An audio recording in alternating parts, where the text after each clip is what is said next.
of IEEE Indonesia section, Dr. Arif Nur Afandi, representative from IEEE Indonesia Power, Energy, and Society Indonesia, Dr. Arif Sulaiman MCom, Chair of iSemantic 2020, distinguished researcher and participant.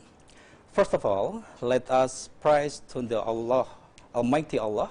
Because of His blessing, we are able to come to our virtual meeting of International Seminar on Application for Technology of Information and Communication, iSemantic 2020.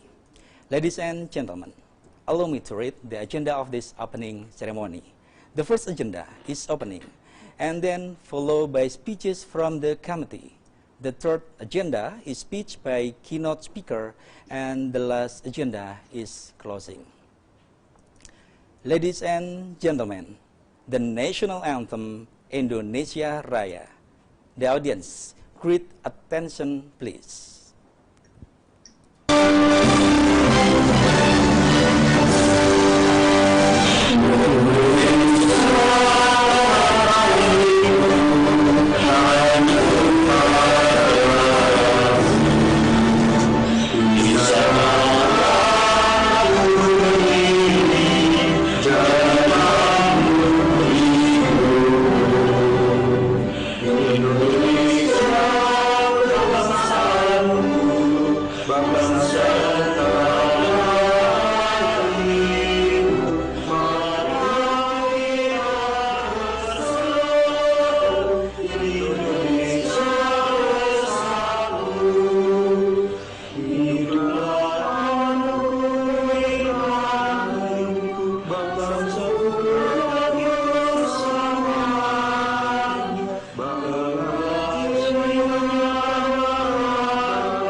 Thank you. Ladies and gentlemen, ku goreskan tinta lewat puisi. Hanya karena cinta kita hadir di sini. Ke Semarang beli lumpia bertemu gadis cantik parasnya. Selamat datang di kampus penuh cinta. Udinus bangga menyambut Anda semua yang luar biasa. For a moment, let's enjoy watching video iSemantic 2020 journey.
Ladies and gentlemen, for the first speech, we would like to invite Chair of iSemantic 2020, Dr. Arif Sulaiman, MCom.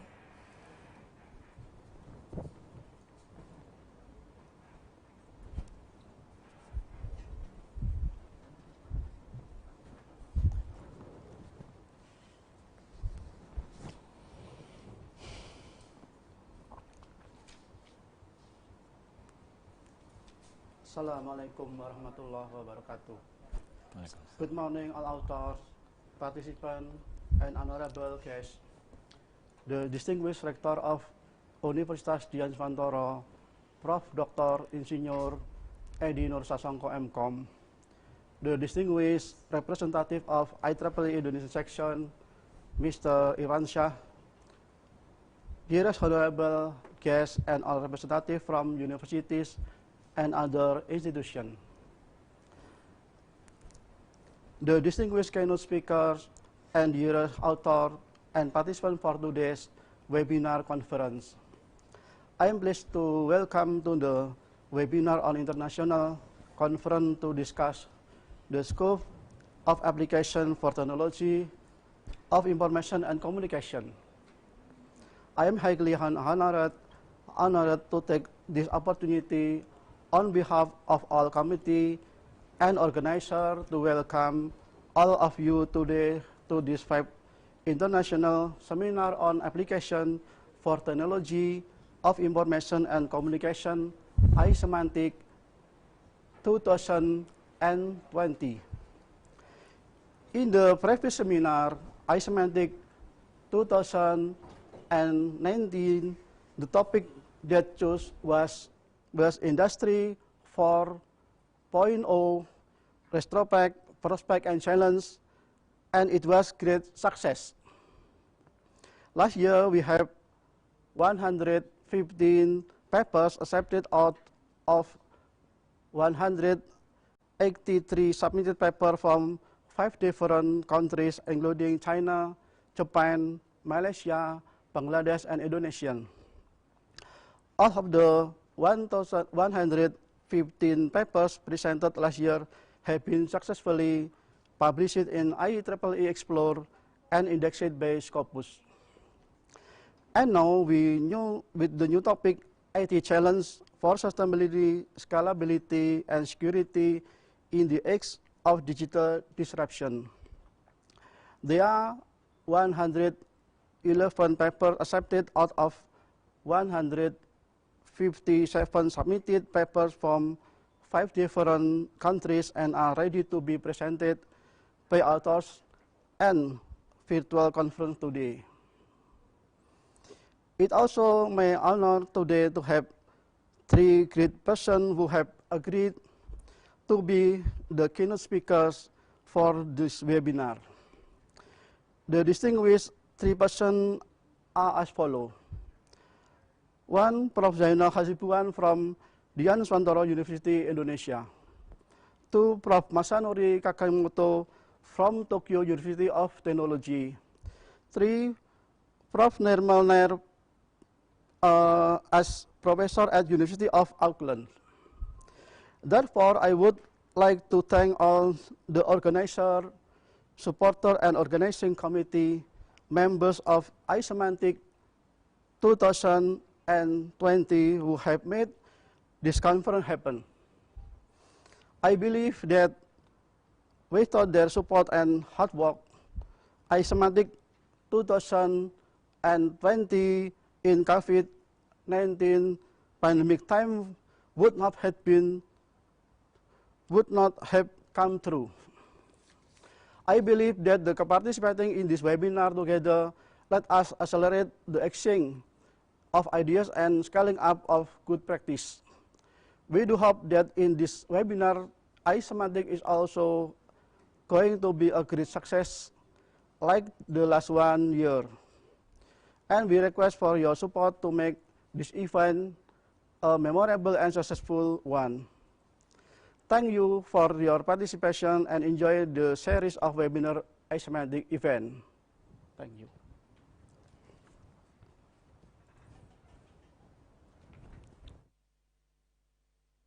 thank you for Dr. Arif Sulaiman, MCom.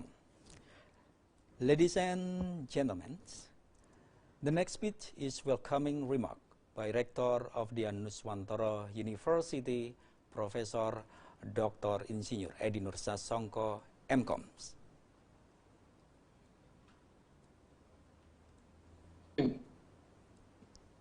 Assalamualaikum warahmatullahi wabarakatuh. Good morning to all of you. First and foremost, let praise to Almighty Allah Subhanahu wa Ta'ala for His graces, who has granted countless blessing, help, and opportunity to all of us. Honorable Speaker, Professor Jainal Hasibuan from our beloved University of the Nuswantara, Professor Masanori Kakimoto from Tokyo University of Technology, Japan, Dr. Nirmal Nair from University of Auckland, distinguished researchers, guests, ladies and gentlemen. Thank you to each and every one of you for being here with us today. We are pleased to be able to welcome those of you that have been with us for years now, as well as those of you who are new to this regular international conference. Welcome to our virtual meeting of International Seminar on Application for Technology of Information and Communication, iSemantic 2020. I would like to start by wishing you, your family, your colleagues, my personal best for your health and safety in this difficult time. I would also like to express my profound gratitude to all of those doctors, nurses, and workers who are serving to selflessly on the front line on this health crisis. In the past 6 months, the number of cases of COVID-19 in our country has significantly increased from 4 cases at early March to more than 200,000 cases in the early of this month, with total casualties more than 8,000 of death and 1,000 more are fighting for their life in hospital. Alhamdulillahirabbil alamin. Since we are today blessed with health and safety by Allah Subhanahu wa Ta'ala, describing this situation as pandemic does not change our effort to keep conduct tremendous researches. As someone said, the show must go on. Not that this is a show, but I appreciate your effort to be together virtually. We believe that even though our domain of knowledge is the computer science, one of our researchers probably will contribute also the delivery of the way to fight back the COVID-19 virus. This is quite relevant to the topic that have been selected in this seminar. The combination of the digital age and the current pandemic situation has made the process of disruption leaving many questions to be resolved. The precision of information and communication technology is the key for researchers to answer all these questions and challenge, not just temporary solution, but sustainable solution, practicing the aspect security, safety, availability, and accessibility for all mankind. We encourage all of you to join and actively participate in the discussion and hope the conference can provide a good platform and exchange the information and knowledge of development and innovation in information technology, as well a new collaboration between scholars, academic, scientific, and practitioners. We would also like to give our appreciation and thank you to the conference organizer, all reviewers, as well authors for their contribution for making the successful of event of Semantic 2020. We also greatly acknowledge our publishing partner, IEEE section, IEEE University Nusantara branch, IEEE Power and Energy Society for their collaborative support in publishing the conference proceeding and all the sponsors. Lastly, since iSemantic 2020 conference is held with online seminar and parallel session, please let us know whether any trouble with the communication or anything else related to the event. We will do our best to make sure this event running as good as we conduct last year and become your wonderful memories. Thank you very much, and wassalamualaikum warahmatullahi wabarakatuh.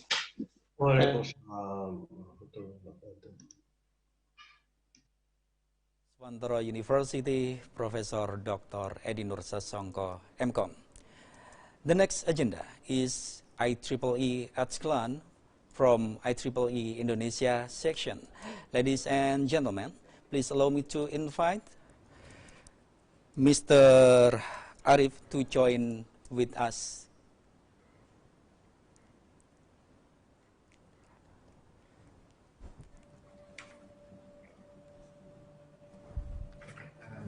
Assalamualaikum warahmatullahi wabarakatuh. Waalaikumsalam.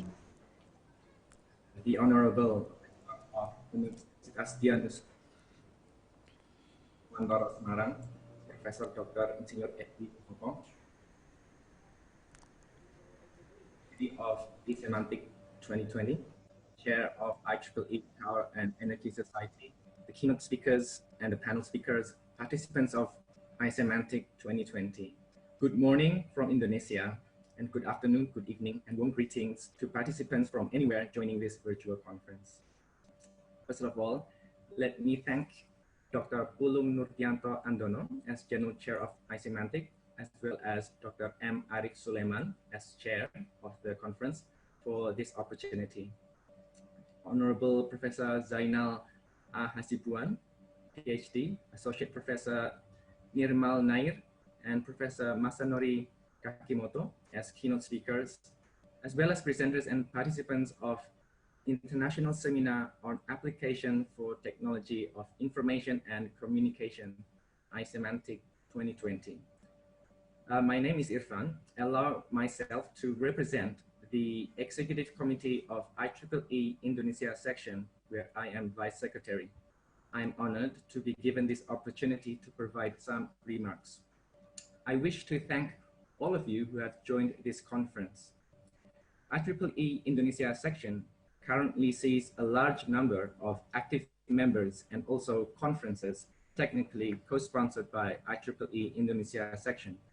We would like to thank iSemantic 2020 for the contribution that we believe will help support IEEE Indonesia and its members for a better collaboration to support the development of the field of electrical, electronics engineering, computer science, and its related areas in Indonesia.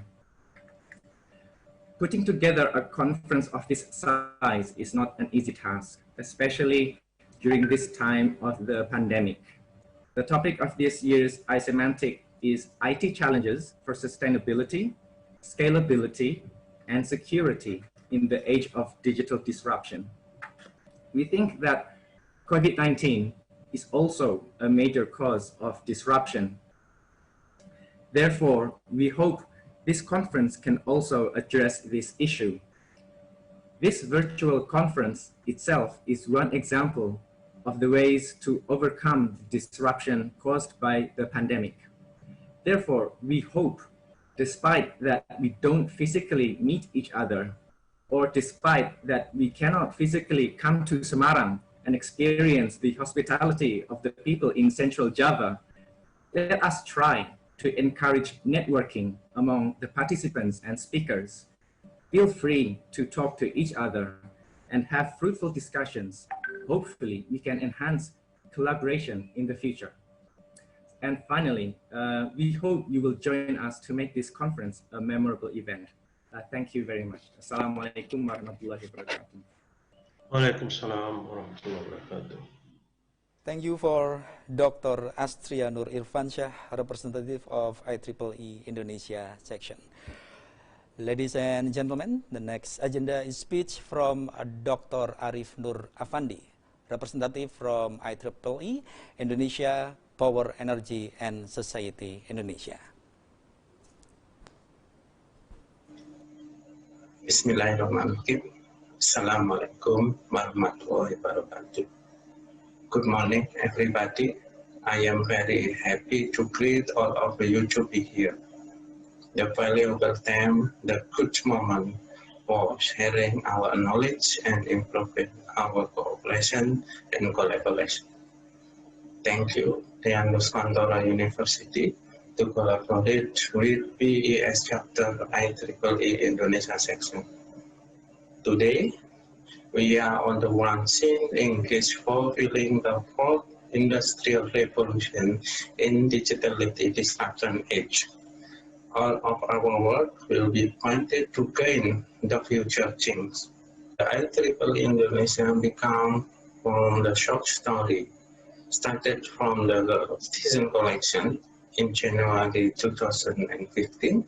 After that, we approached by IEEE US on the April 21st, 2015, which registered CH1037. We welcome for everyone to this chapter of the IEEE Indonesia section. This course is focused on the power energy system expressed and also related field. As we know that researchers, practitioners, educators, students, and others come and collaborate with others in this. So I work synergy nationally and international can be made between us. By the way, in detail, 86 members become associate member, graduate student member, life members, senior members, and student members. So we have many types of members in this chapter. This is PES from the expertise of each member come from power, energy, and industry application, mainly and the most for the member. We also combine with dominated by males members from all of the members, which is 81.40%. In detail, this is one of our activity. The most important thing in this activity and favorite from other institutions is conference sponsor. Another one is scientific collaboration between members from Indonesia and another countries. We invite for you and all of the countries to come and to invite and to collaborate with us. Another one is also distinct lecture from international or national. They will share to us and improve knowledge and information and that of technology or other things that relate our expertise and to increase our capability in the related fields. One other is technical skill workshop. We have also provided other activities that increase our capability and knowledge, skill everywhere, everything that will be useful for our members. This is one event in this year's residential. The Mr. Saifur Rahman has talked about global electric power sectors. Another one is also we have a midwife cooperate with our university member. I think another was also profit for our activity. This is our official for the PES chapter IEEE Indonesia section. It will show our activity and our contribution around the world and our activities. We invite you to come and belong to the PES chapter. So please welcome, please join with us to raise our capability, our innovation, our other activities. I also know today the physical body is also gone, and we are based on the iSemantic 2020. I wish all of you will transform each other and develop each other on valuable research results, innovation, invention, and future technology for sustainability development and human prosperity. I also hope that this virtual moment has a strong magnetic impact to open and start the next collaboration and future synergy between all of you.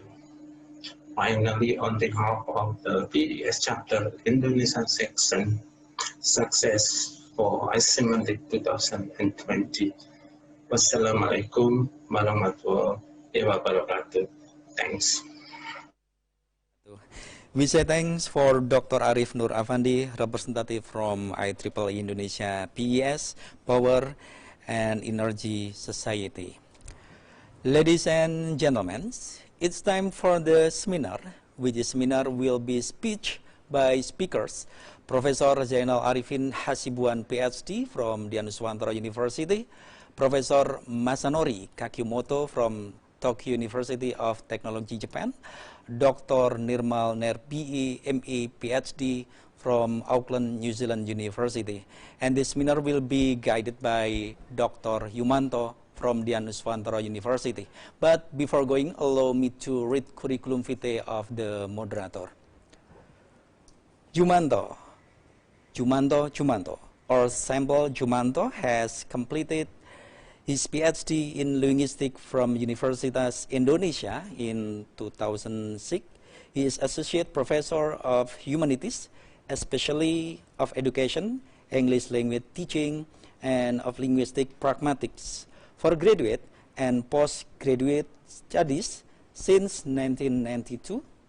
His most recent office is as the head of English Department, Faculty of Humanities, Universitas Dianuswantara, Semarang, and Associate Professor of Humanities. His research interests include ELT, Pragmatic, Discourse Analysis, Semiotic, Translation Practices, Cross-Cultural, Discourse Analysis, Semiotic, Translation Practices, Cross-Cultural Misunderstanding or Cultural Shock, and Verbal and Non-Verbal Communication. For Dr. Yumanto, floor is yours. Thank you very much, Mr. MC Heri Pamungkas. Well, the distinguished audience, welcome to the 5th iSemantic 2020 International Seminar on Application for Technology of Information and Communication. Universitas Dianuswantara, Semarang, Indonesia. Assalamualaikum warahmatullahi wabarakatuh. We wish you all very good morning in Indonesia and Japan, and maybe very good afternoon in Australia. May God the Almighty bless us all here in this virtually prominent academic meeting within all these unlucky corona circumstances. However, we need to survive, and all the academia still make the best efforts to develop as well as to improve the knowledge and sciences. That is the reason why we are all gathering here, virtually exercising and sharing what is good and useful for the world we live in. All the distinguished audience, the authors, and the most prominent, the keynote speakers, again, we wish you all safe and sound. Sehat walafiat. And you could stay enjoying this seminar, watching this seminar to the end of this event. Well, for the topic we are raising today, for the iSemantic 2020 IT challenges for sustainability, scalability, and security in the age of digital disruption. Well, ladies and gentlemen, we know that the topic today about disruption era, almost everything is disrupted, right? Traditional communication providers, transportation, supermarkets, etc. So we are raising three important issues today: sustainability, scalability, and security. Sustainability refers to constant existence, the ability to exist constantly. In this 21st century, it refers generally to the capacity for the biosphere and human civilization to coexist. And scalability refers to adaptation, adjustment, a system's capability to adapt easily to increase workload or market demands. And the last one, security protection, refers to freedom from potential harm or resilience against potential harm or danger caused by the others. Well, to cover the topics today, we have three distinguished keynote speakers. The first one, the keynote speaker number one is Professor Zainal Arifin Hasibuan, PhD, a distinguished professor from Universitas Dianuswantoro. The second one, Professor Masanori Kakimoto, a distinguished professor from Tokyo University of Technology, Japan. And the third keynote speaker, Dr. Nirmal Nair, BE, ME, PhD, associate professor from University of Auckland, New Zealand. Well, ladies and gentlemen, now we're coming to the first keynote speaker today, Professor Zainal Hasibuan, PhD, a distinguished professor from Universitas Dianuswantoro. Hello, how are you, Professor? Alhamdulillah, I'm just fine, Mr. Joe. We met here finally, right? Yes. Thank you very much. Joe Manto is here. Yeah. Well, how was the flight? This is a joke. This is conference joke, yeah, seminar joke. Well, are you ready for sharing your profound knowledge and expertise here? Sure.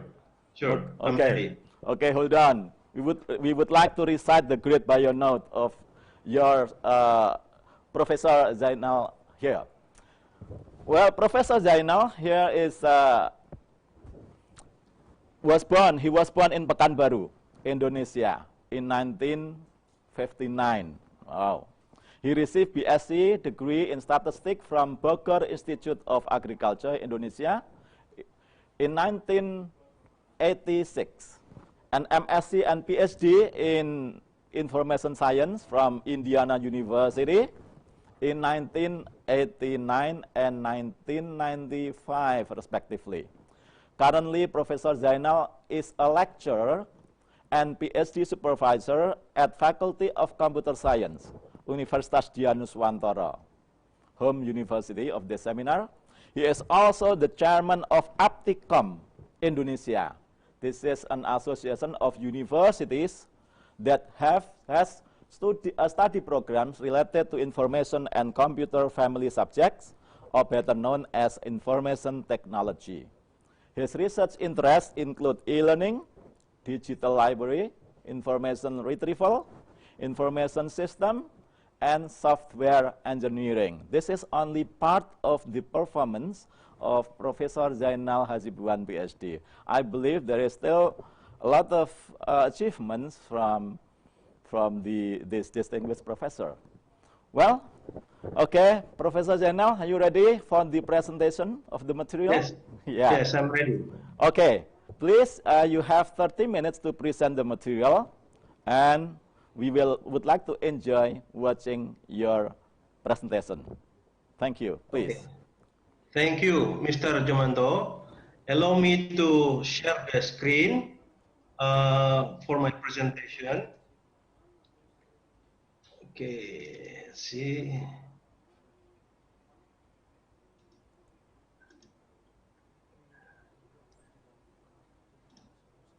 Okay, I hope everyone can see my presentation on the screen.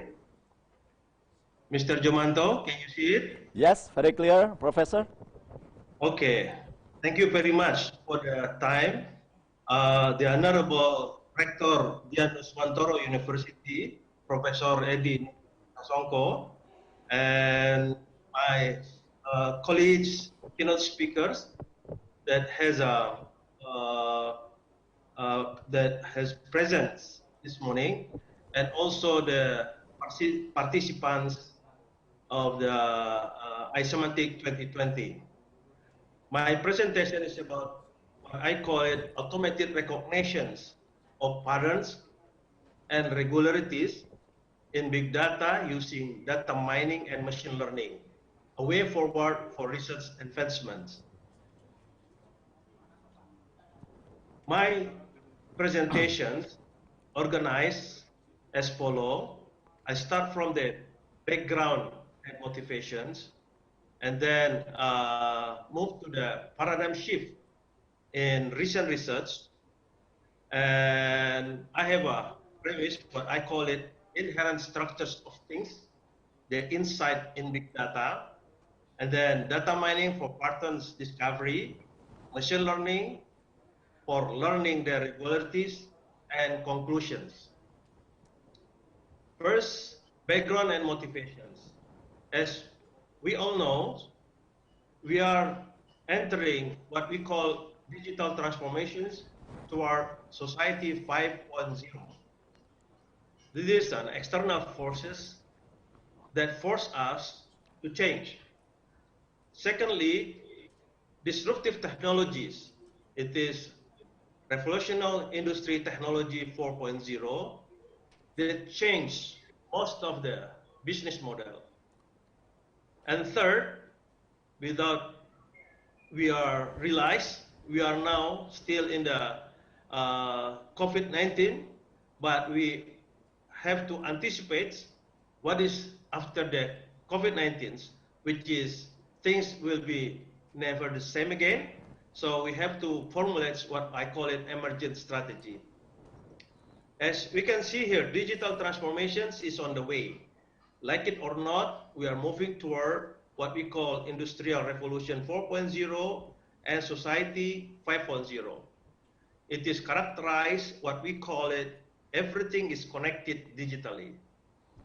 Secondly, in this topic, in this subtopic, triggering technologies 4.0 to disrupt that change most of the business process that we used to encounter. And now with these triggering technologies, most of them are changed and completely different. And third factors, COVID-19. COVID-19 also force us to change. With this, after this COVID-19, things will never be the same again. We have to formulate emergent strategy, as probably previous strategy that we have wrote is no longer relevant to the situations. With this background and motivations, we have to respond to change in order to survive. What other things need to be changed? First of all, of course, the peoples.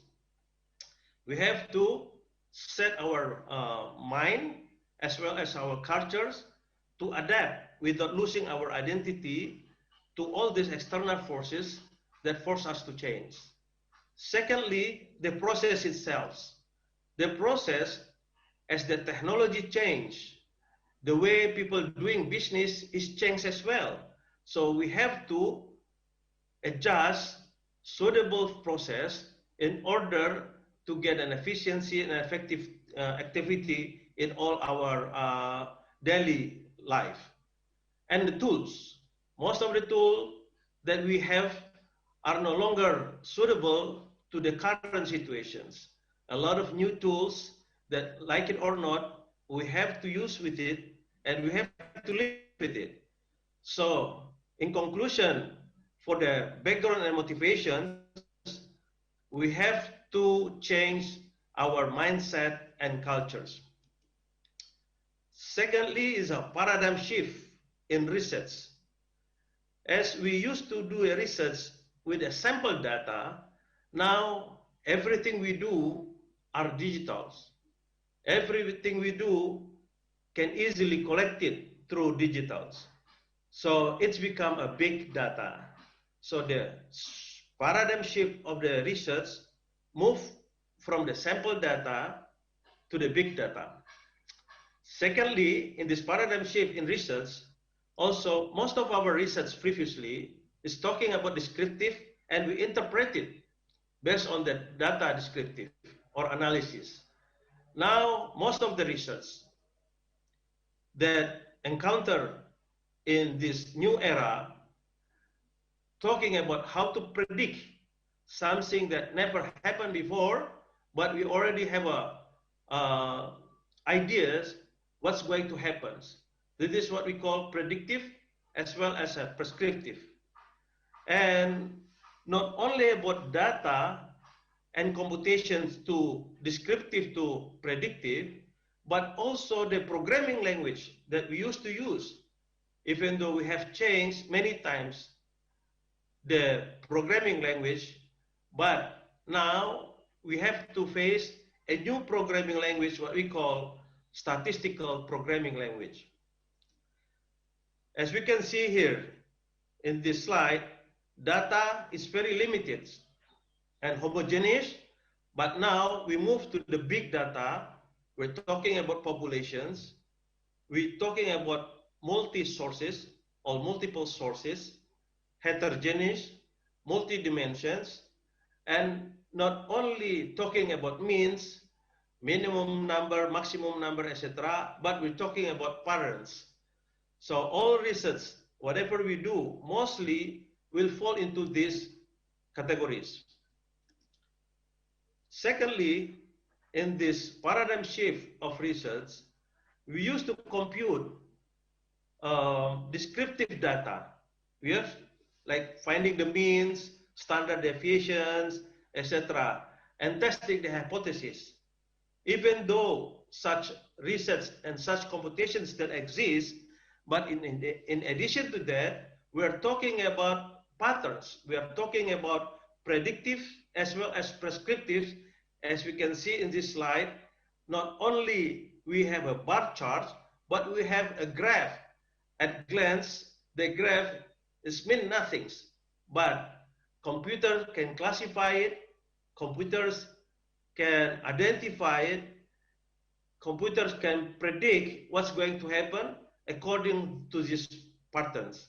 And from that result, we have plenty of things can be done, what we call it prescriptive. Thirdly, paradigm shifts in programming language. Long time ago, when I was still in the college, I used a Prolog, and then changed to the Lisp, Erlang, Haskell, etc., and lastly to Java and C++. But now, even though those programming languages exist, we are now being introduced by a new programming language, what we call statistical programming language, Python, R, and etc. So those are the three main aspects that make the research shifted. We have to face, like it or not, with all this new era, with this era of technology, all these things happen. It's around us. So in that case, we have to be aware. We have to be more responsible to whatever we do, whether we work, whether we go for funds, whether we go to the mall, etc., whether we gather up with our family, everything's become a data. From there, a lot of insight can be revealed. Not only can be revealed, it also can learn. By having that, we can understand the behaviors, probably our customers, our patients, our students, etc., etc. Now, all these activities in our daily life can be served as a source of data, and it leads to the big data. So in that case, in that big data include what we call inherent structures. So everything in this universe, everything around us has what we call inherent structures. And from that inherent structures, we can interpret, we can reveal a lot of insight. So in the next subtopic, premises, patterns and regularity, and insights of patterns and regularity in big data. The premise is everything in the universe, as I mentioned before, has a patterns and regularity.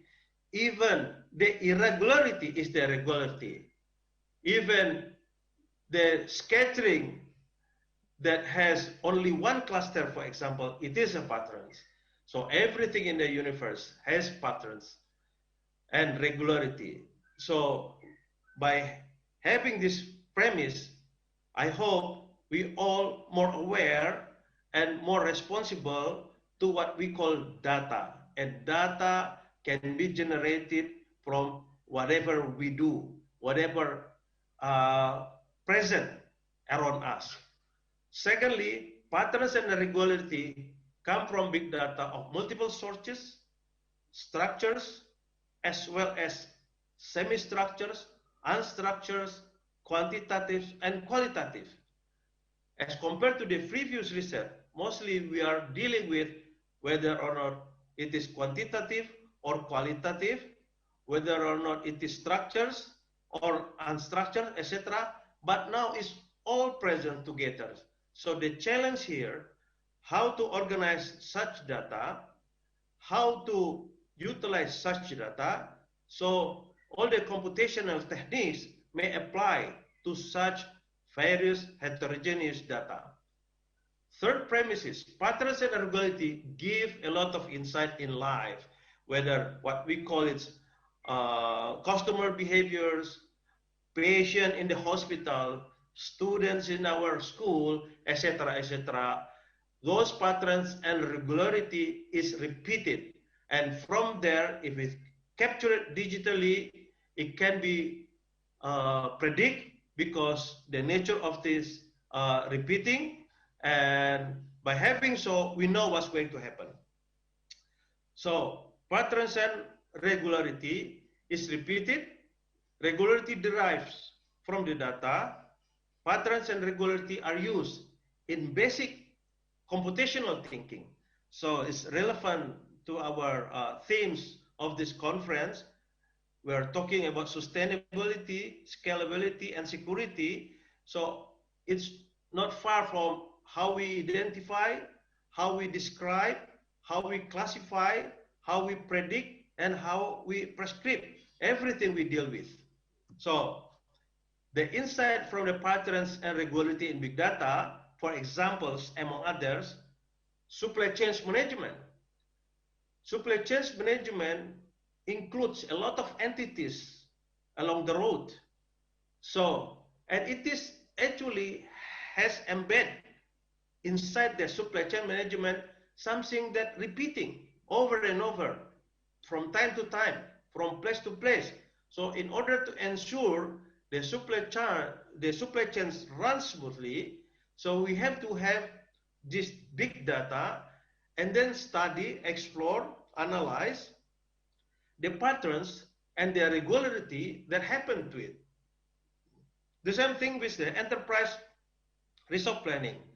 All interconnected resources in our organization are used optimally in the related business process.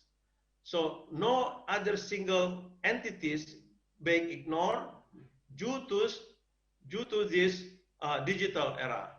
Everything is connected and we can use it optimally, and it is a big data, and inside it embedded patterns and regularity. Another example, for example, is customer relationship management. We want to retain our customers. We want to improve our services to the customer. In order to do so, we have to understand how our customers behave. What are the things our customer like? What are the things our customer do not like, etc., etc. So this, what we call patterns and regularity, it is repeating and it can be captured, it can be stored, it can be processed, compute, and then we can interpret it and analyze. And other application in business intelligence, cyber security, healthcare, education, etc., all lend themselves to this big data. Now, it's up to us now whether or not we would like to utilize this a very precious asset around our organizations.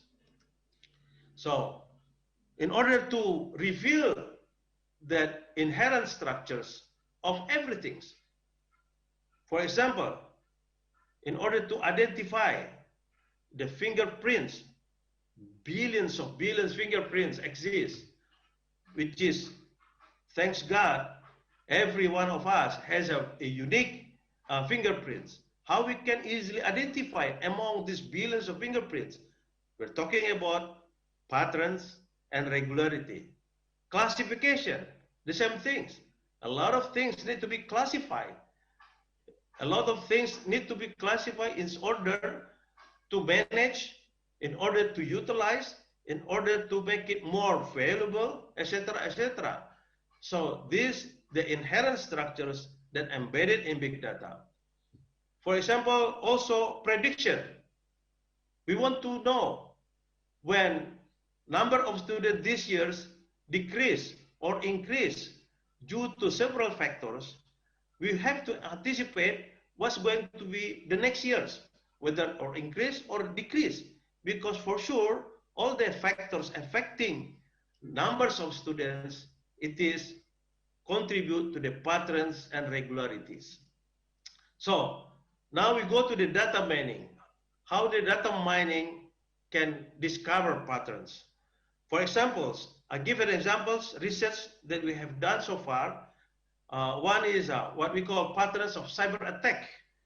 The attack in the cyber, when we collect the data from time to time, from place to place, and we apply several algorithms that lend itself to predict and to prescribe what the attack is all about, to what threat it is will impact our daily life, etc.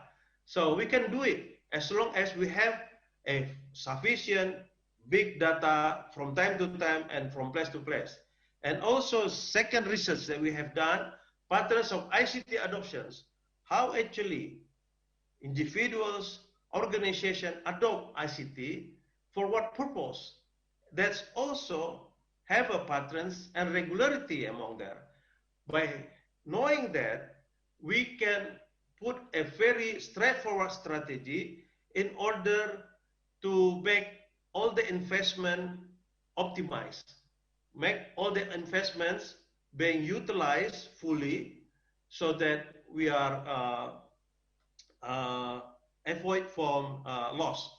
And also patterns of student learning style. Let's see, this is an examples. When we do that research in 2013, we discovered 3 types of cyber attacks. First is what we call logical cyber attacks, and secondly, physical attacks. And we found also the third things that being attacked, what we call social and cultural attacks that can impact to the money, it can impact to the business functions and opportunities, it can make reputation decrease, and also our dignity can be at stake. So those are the things in the cyber security that we found. I think more to that, if we can see now more people using technology, information technology, it is the challenge, and maybe portions of these attacks become larger and larger, especially what we call social and cultural attacks. So in that case, we have to prescribe, we have to formulate how the national security, especially national cybersecurity, and our national sovereignty to be established, to be being secure. Otherwise, we are prone to those attacks that can lose our national identity. Second research in the pattern discovery, how this ICT adoption in small medium enterprise. As we know, Indonesia, 60% of this of its product domestic PDP, GDP, is around 60% its contribution, and also for the workforce, almost 97 to 98%.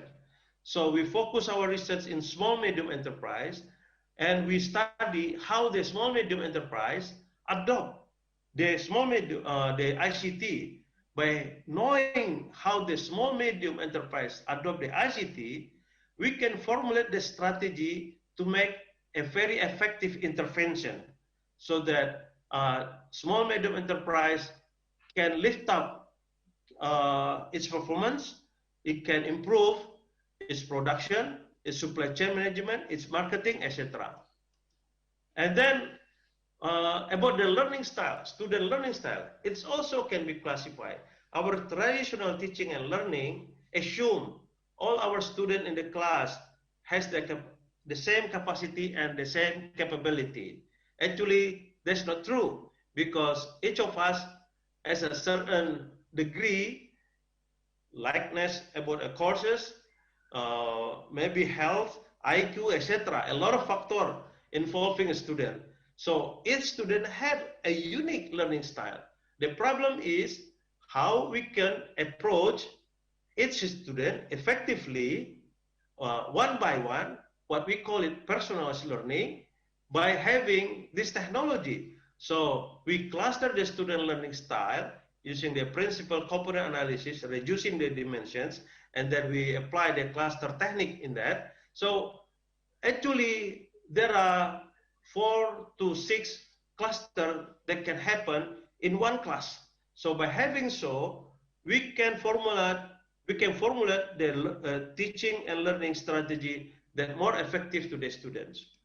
So in that case, a lot of examples that data mining can be applied to find a discovery, and then the patterns is used to be an input in the machine learning in order to learn the regularity, how frequent, how long, and what kind, etc. Those kind of patterns that happen, and then machine learning can be taught, can be taught and learn from the previous data in order to anticipate what are the futures going to happen.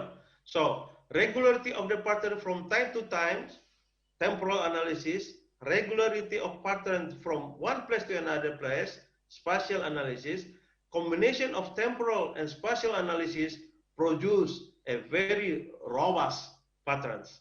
The patterns regularity becomes an input to the machine learning. So machine learning for learning the regularity, actually machine learning for learning the regularity, something that happen over and over, something that happen repeating. So, but how long that things repeat, what other things happen in a certain interval of time, etc., etc. So we can teach the computer. This is what we call machine learning. How the machine learning work, how current research activities and publications, yeah, and machine learning is to learn the regularity.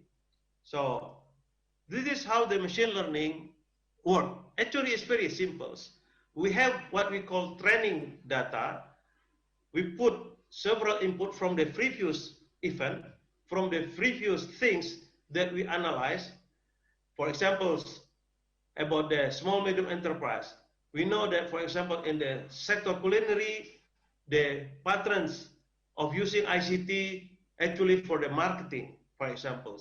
And in agribusiness, the patterns, ICT use, the patterns for the supply chain management, etc., etc. So we train the machine with all of the things that happened before, and then we label it. Okay, if we input culinary, so it's for the marketing. If we input agribusiness, for example, it's for the supply chain management, etc. I try to make things more simple. And then from there, the machine can learn without explicit programming. So next time when we input certain things from the small medium enterprise culinary sector, for example, they know exactly what kind of ICT adoption that might suitable to that small medium enterprise. The same things happen as well to the agribusiness and to other sectors that have data and learn patterns from the previous event. So once the systems already learns, we can easily input anything related to the issue that our interest, and then the system will give us hint, will give us what we call a dashboard, what that things might has to be done. For example, as I mentioned before, the adoption of ICT in small medium enterprise, we know what kind of strategy to intervene that small medium enterprise. So this is very specific, this is very personalized, and it is unique to that certain sectors or to the certain entities in our interest. So machine learning applications, it is our ongoing research right now. We have a lot of things has been done and still ongoing also. First, we are studying about predicting students' achievement based on external and internal factors. Excuse me, Professor. Professor Zainal, yes. Yes. You still have 5 minutes, please. Okay, I'll be done in 5 minutes. Thank you. This is our ongoing research right now. We try to predict students' achievement based on external and internal factors. In this case, we would like to intervene to the students that may have a problem if we just let her, if we just let his or her to continue their study without any intervention. So before they fail to the programs, we already know what should be happen, what should be done to the students. So this is the main issue of the study that now undertaken by Ariana, is one of my students. And then detecting conceptual drift on online news in order to enhance the genuinity of the news. We're talking a lot of hoax. We're talking about bullying, etc., etc. Actually, one topic can spread into many topics, and one positive topic can spread to the more positive topic as well as to the negative topic. Existing study right now just talk like sentiment analysis.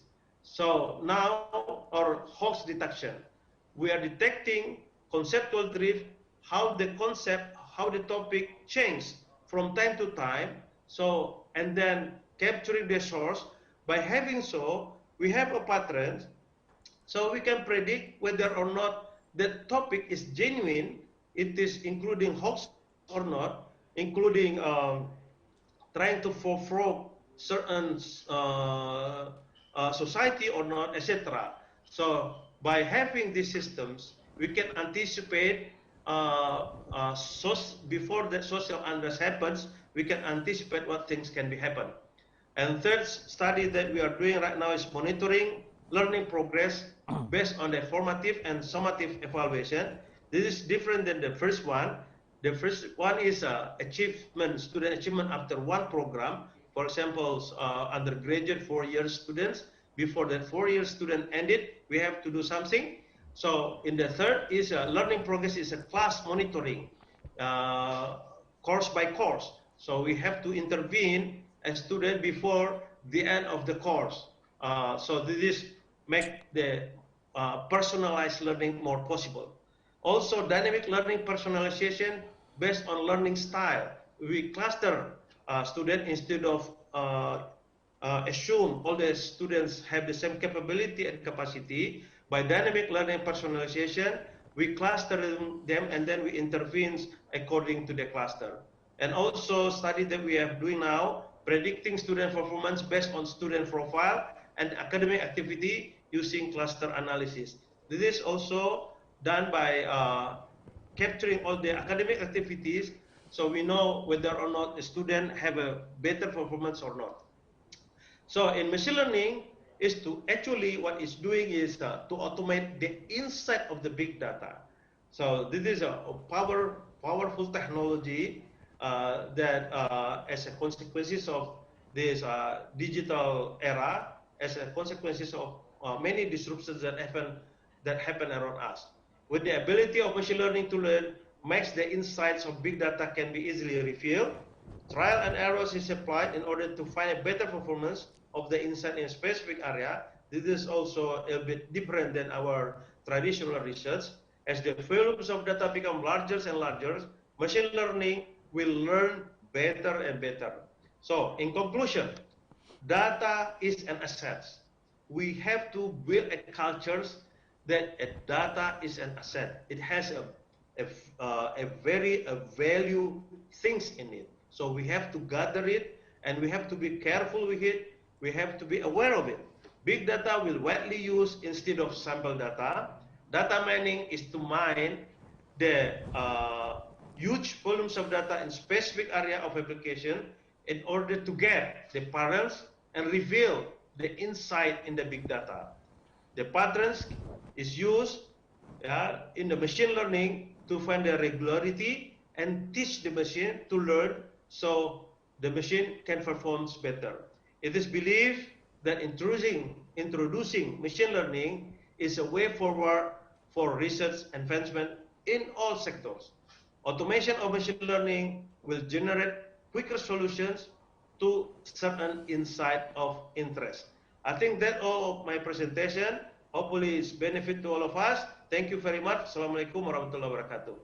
Waalaikumsalam warahmatullahi wabarakatuh. Well, thank you so much, Professor Zainal. Well, I think you are very resourceful in this field. That some points are raised here, that we have prescriptive, descriptive, predictive data, yeah, and the big data is very significant for inherent structure of things. Oh, it's very good.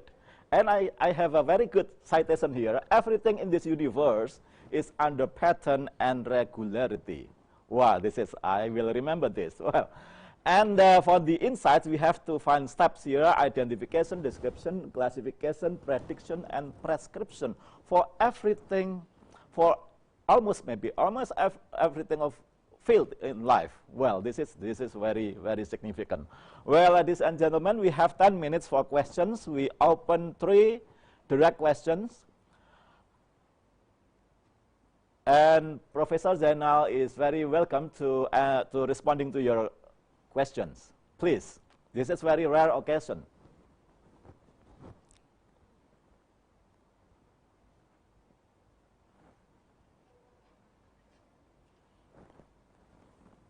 Oh, come on, we only have 10 minutes. Yeah. Mm-hmm. May I respond to the question of Mr. Sugianto, Mr. Moderator? Okay, please. Okay. Mr. Sugianto asked, machine learning for learning the regularities. How about the irregularities? Can we use machine learning? Why?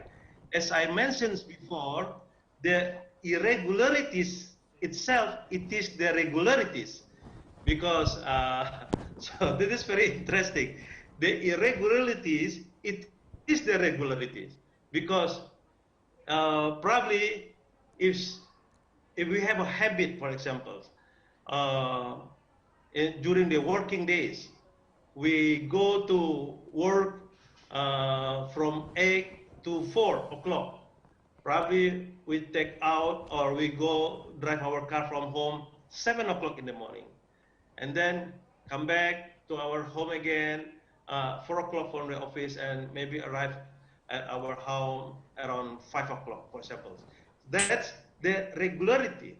So if something happened beyond that, we call it irregularity. For example, maybe one of those days we have a stomach ache, so we cannot go as early as possible, or we cannot go to our office such a regular time. So that's the irregularity. So that irregularity also part of the regularity that we would like to identify, that we would like to classify how often the two class, which one that we go and come back on time during working days, and how many times and when it's happened, it is outside the regularity. So this is the power of machine learning, and this is very impressive. It is as a premise, it is repeating, but we don't know when it's happened. For sure, if we collect all the related data that make our stomach ache, that we cannot go to office regularly as the time set before, probably we have to collect what did we eat before, what did we do before, where did we go, what did we do, whether make it stress, or probably we eat something that very hard, that beyond our regularity as well, and maybe we cannot rest enough during the night time because of a lot of work, a lot of things to things, etc., etc. So if we collect that, yeah, machine learning can be taught that if all those factors happens, it may, yeah, with a high probability, of course, I'm not saying 100%, machine learning is not 100% correct, but with a high probability, it may lead to the irregularity. So hopefully my examples, can make sense, because I want to make things as simple as possible. So again, answering to the Mr. Sugianto question, the irregularity as well is part of the regularity. Thank you. And okay, thank you very much, another... Professor. We still have another question, also important question in the chat. Yeah. Okay, let me read Mr. Jumanto. Yes, please. Okay. It's maybe the second Mr. one. Suwanto Raharjo. How about data from social media, Prof? There are big opportunity to do more with data from social media. How we can utilize this data, Prof, for our Indonesian benefit? That's from Mr. Suwanto. So, Mr. Suwanto, this is very interesting. As in my presentation, I mentioned about one of the characteristic of big data. It's come from the multiple sources. So maybe it come from stroke of your expenses using a credit card. Maybe it come from posting that you post in Facebook, Instagrams, Twitter, etc., etc. So this contribute to all big data. The problem is all the units from these multiple sources are varies. Maybe one sources give a number, maybe another sources just give a pictures, and also give another text, etc., etc. So this is a big task in processing big data, what we call pre-processing. We have to pre-process all this heterogeneous data that come from multiple sources. One of the techniques that we use, we make categorization, what we call data categorization.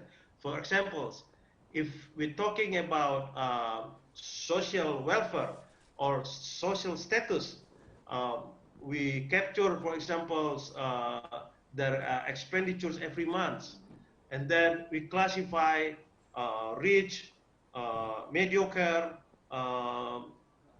poor, for example. So this is the category. So by having those categorizations and then cleansing the data and balancing the data and normalize the data, then it's ready to the computation. So again, in big data pre-processing, we have to be patient. We have to be really, sometimes we have to code. We have to label a lot of data. As you mentioned in social media, for example, I got a picture from your Facebook, a lot of pictures that you're going with your families, with your friends, go to the restaurant, etc., etc., etc., and study, etc. I have to label it. What are the pictures that categorize you?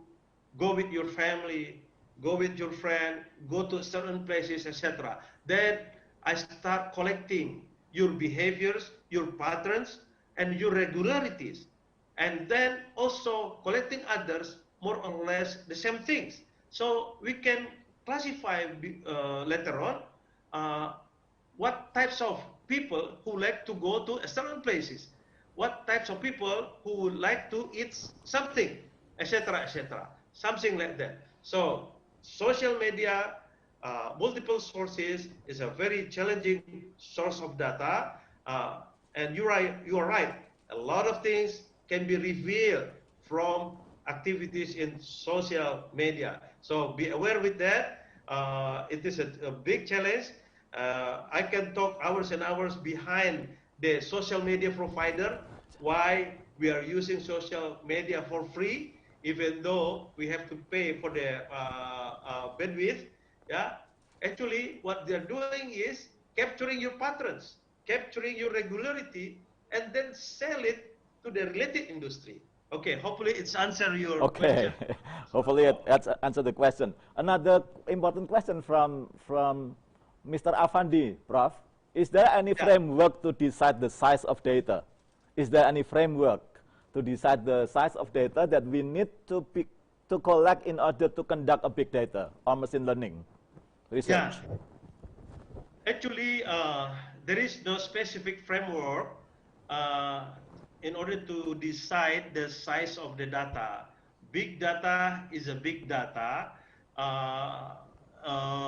We start from the amounts of data we have, and since it is what we call big data, it will grow in terms of volumes, in terms of speed, in terms of variety, etc., etc. So as long as the data grows, and then we start collecting it, we already can apply certain technique to the machine learning. And as the machine learning embedded name learning in that, as the volumes of data grows, and the machine will learn better and better. So again, to make it short, there is no existing or solid framework to decide the size of data that we need to collect. Yeah, what we have to build is the what you call it, awareness that everything we do is a data, and then we collect it, we organize it. As Mr. Suwanto said, it is heterogeneous, but we can classify it, we can categorize it, and we can manipulate, we can compute, and then from there we can have a lot of insight. For example, types of services that we have to provide, types of product that we have to produce, yeah, type of volumes, yeah, that are suitable to certain consumer, etc., etc. A lot of insight, ideas that can be revealed from the patterns and regularities. Thank you. Okay, thank you very much, Professor Zainal. One more question, and this will be the last. Yeah, about because this is common happening for the SME, small and medium enterprises. We are talking about the infrastructure. which one is better for the SME, using cloud for machine learning or using our own server for machine learning, and why it is better, or, not, or might be better or not? Okay, Mr. Jomanto, yeah. Especially for the small medium enterprise, as we know the characteristic of small medium enterprise, it is small, it has a very small medium of capital, etc., and also the profit is not that significant, etc. So in our research, the approach we apply what we call a service-oriented. So we provide applications that's suitable to a certain cluster of small medium enterprise, but it is a service. We provide infrastructures that need by the small medium enterprise. It is as a service. So it is a cloud, part of the cloud, as you mentioned, application as a service, infrastructures as a service, even though if they already have a application and would like to develop it, we provide a platform as a service. And also, later on, can be advanced to the data. We can collect all kinds of customers' behaviors that's suitable to certain small medium enterprise so that their marketing strategy more effective. So we can also provide data as a service. So we are not going to burden the small medium enterprise. Instead, we would like to improve the performance of small medium enterprise. Thank you. Well, that's very great. Thank you very much. I believe you should be suitable for the father of SMEs, small and medium enterprises, Professor Zainal, the father. Well, okay, Professor Zainal, I think we come to the end of your presentation. This has been very interesting and giving insights to the audiences. Well, would like to say something, 1 minute for closing the session. Thank you very much. Okay, thank you, Mr. Jumanto. Thank you, Dianus Wantoro. Thank you, all the participants, including the other keynote speakers. Hopefully, this presentation, because of limitation of time, not all the details can be presented, but hopefully the presentations can give us an insight, especially to develop our interest of research. If you are from the academician, if you come from the industry, it will also give an insights what are the things that need to the industry, and also for the society, we also would like to encourage the what you call the cultures awareness of data, that everything we do, as I make as premise, everything in this universe, everything in this universe is data, is connected. Especially we are in the era digital right now, so it is become a valuable asset, and we have to be aware and careful of that. Thank you very much. Well, thank you very much, Professor Zainal. That has been very interesting and very insightful for the audience. Thank you very much. Well, ladies and gentlemen, the audience, please give a big applause to Professor Zainal. Thank you very much. Well, the audience, thank you very much. Still staying here. Well, we're coming to the second keynote speaker from Japan. Second keynote speaker from Japan. Here we are talking about Professor Masanori Kakimoto. I believe that you are still keeping the spirit, motivation to stay watching us, enjoying this material sharing. And this is not every day. This is a very, very rare occasion. Please stay and learn. Maybe you can do something else at home, which can keep your motivation. Well, coming to the second keynote speaker, Professor Masanori Kakimoto. As I said before, he is a distinguished professor from Tokyo University of Technology, Japan. Well, I'd like to greet Professor Kakimoto. Hello, how are you, Professor? Are you here? Hello, selamat pagi. Selamat pagi. I'm fine. Selamat pagi, and ready to Professor speak. Kakimoto. Well, how are you? Very good. Very good. Very good. We were talking last night, and I appreciate that your voice is very clear. Yeah, very clear. I hope and the voice is still clear. Yeah, very good. And the delay is not very significant, right? Yeah. All right. And well, Jayamanto here will be the moderator. And then, are you ready for sharing your profound knowledge and expertise material here? Okay. Okay. Well, before your presentation, we would like to recite the great bio note of yours. Yeah, please stay a while. For the audience, we'd like to say something about Professor Kakimoto here.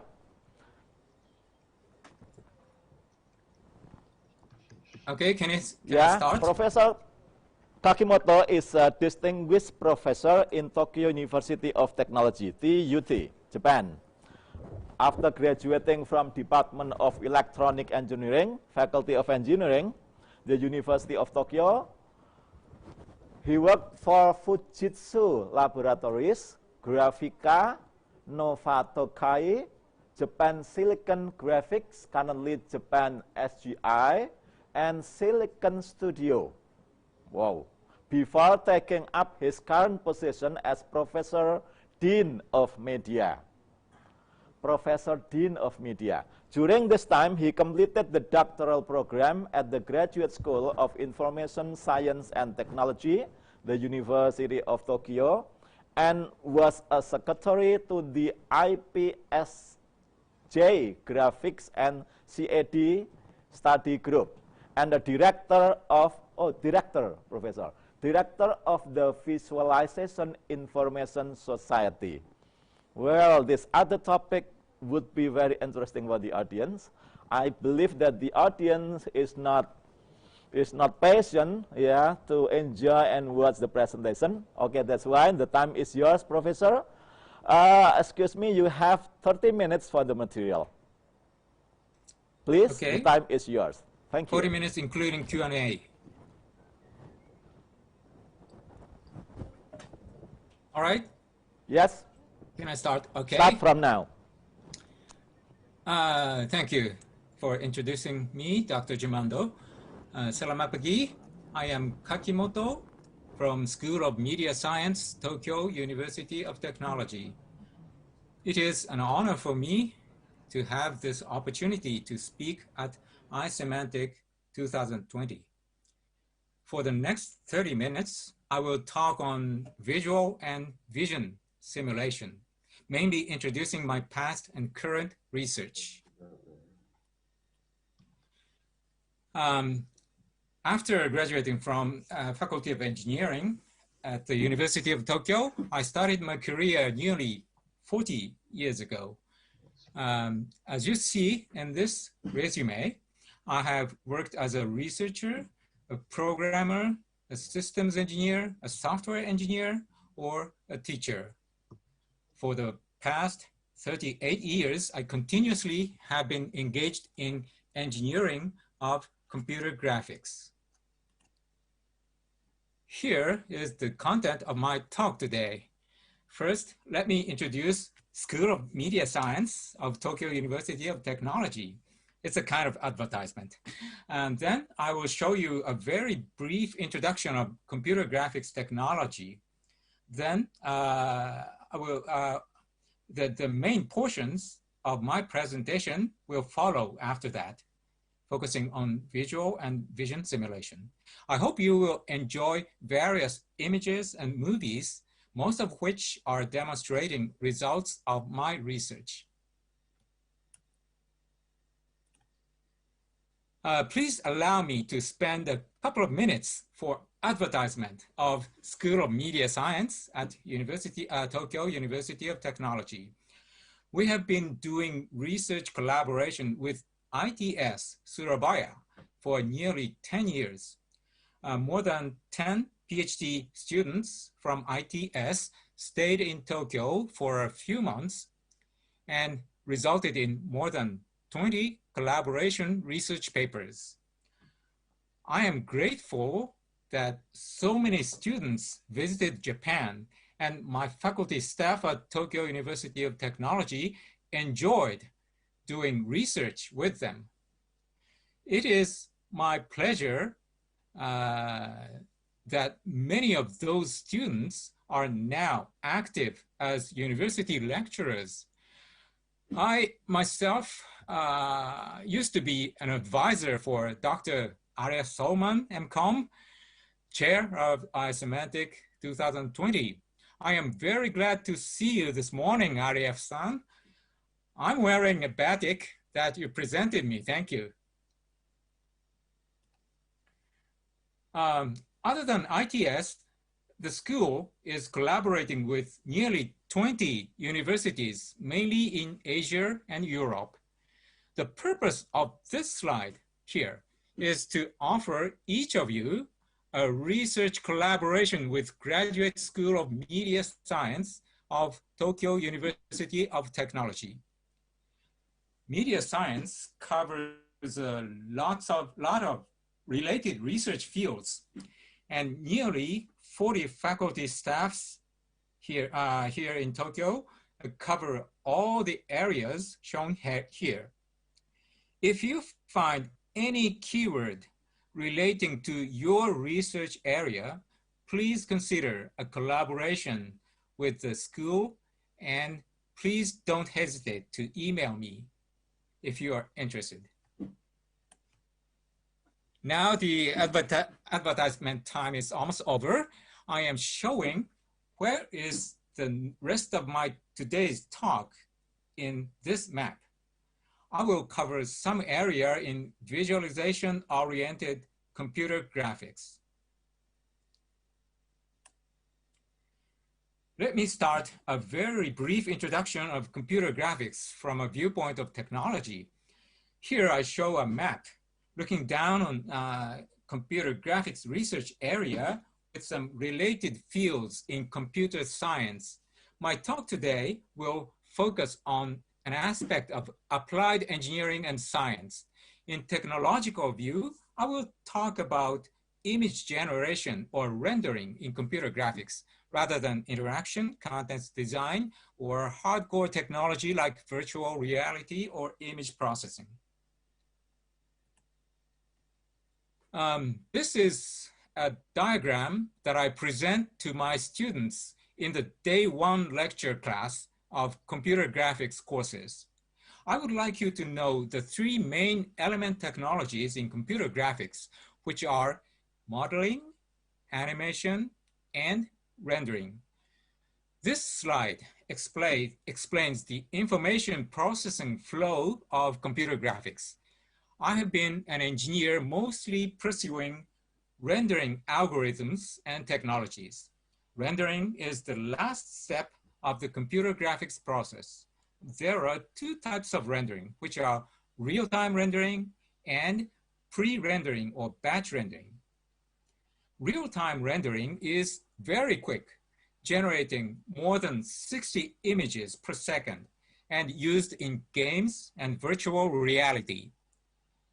On the other hand, pre-rendering or batch rendering takes a long time per frame in order to emphasize the quality of the output image.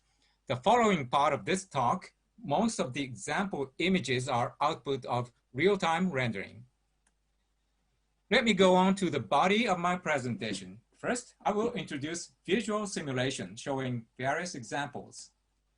This slide shows you the basic concept of rendering, a key technology of visual simulation. Please remember that the overall simulation model for almost all rendering techniques is the pinhole camera model. Mathematically, the model is described by perspective projection. More specifically, perspective projection is expressed by a 4x4 transformation matrix. From now on, I will show you some output images from my past rendering program, including some recent ones. The output images here are generated by my program in 1990 using a popular algorithm called ray tracing.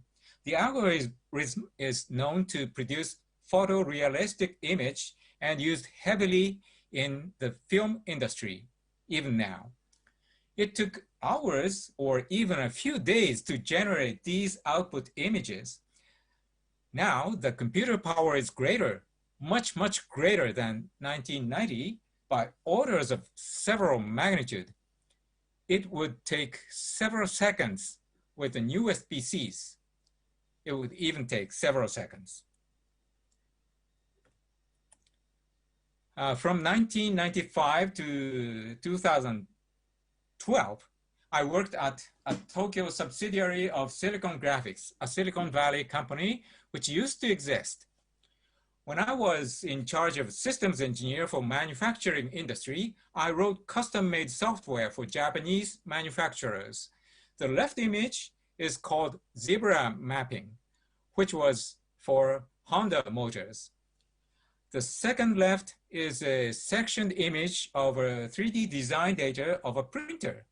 This program was for Toshiba company. The right two images are output of a program for Toyota.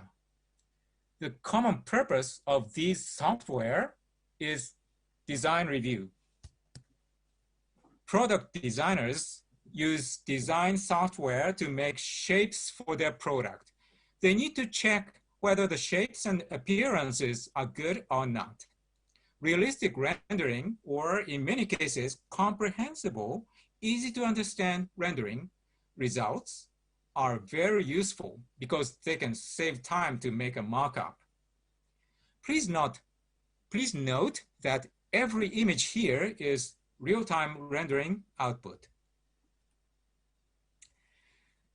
This slide shows the output of visual simulation program that the students in my lab wrote. The common purpose for these images here is to mimic natural phenomena in this world. I will show you a movie demonstration of some of these. Some types of gemstones have a very thin, translucent layer in the stone, inside the stone.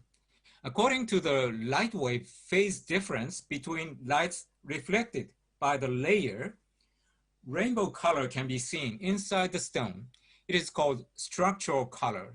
We simulate the behavior of these lights and generated a gemstone image with a structural color.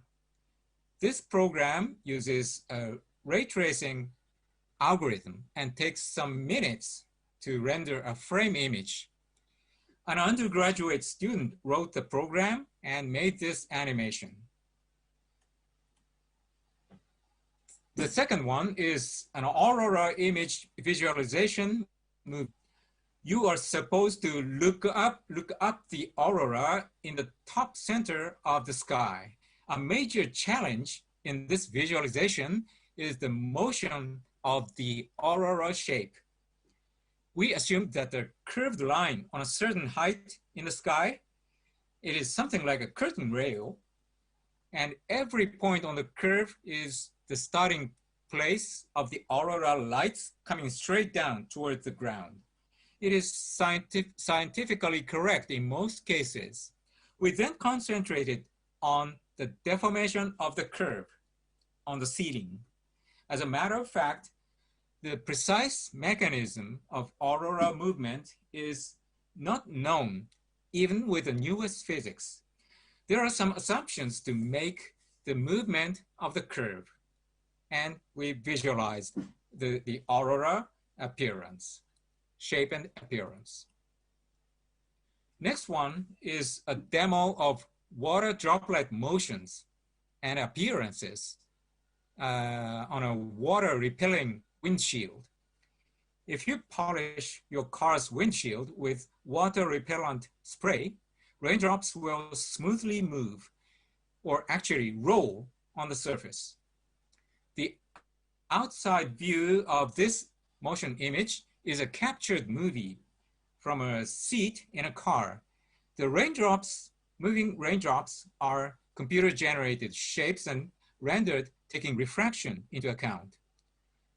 the moving droplets are supposed to pushed by 5 forces on the right. In every frame, the total forces are computed. Then the acceleration of each water droplets are computed. Then the position of each droplet is computed. This one's real time. Now let's go on to the main topic of my talk, vision simulation. While visual simulation is a popular research and development theme, vision simulation is a niche field. In general, vision simulation tends to generate over-quality image output. However, its reality is getting more and more important in graphics application areas such as games. And in some specific areas, vision simulation is a required mandatory technology. Once again, I show a figure explaining the pinhole camera, traditional pinhole camera model, in order to illuminate the differences or additions of vision simulation on top of visual simulation. Vision simulation is the same as visual simulation about the target scene with 3D geometric dataset. The difference is its camera model. For example, instead of pinhole camera, we use a human eye model to render the output images. Vision simulation pursues reality of the phenomena which are happening inside the eye or inside the camera.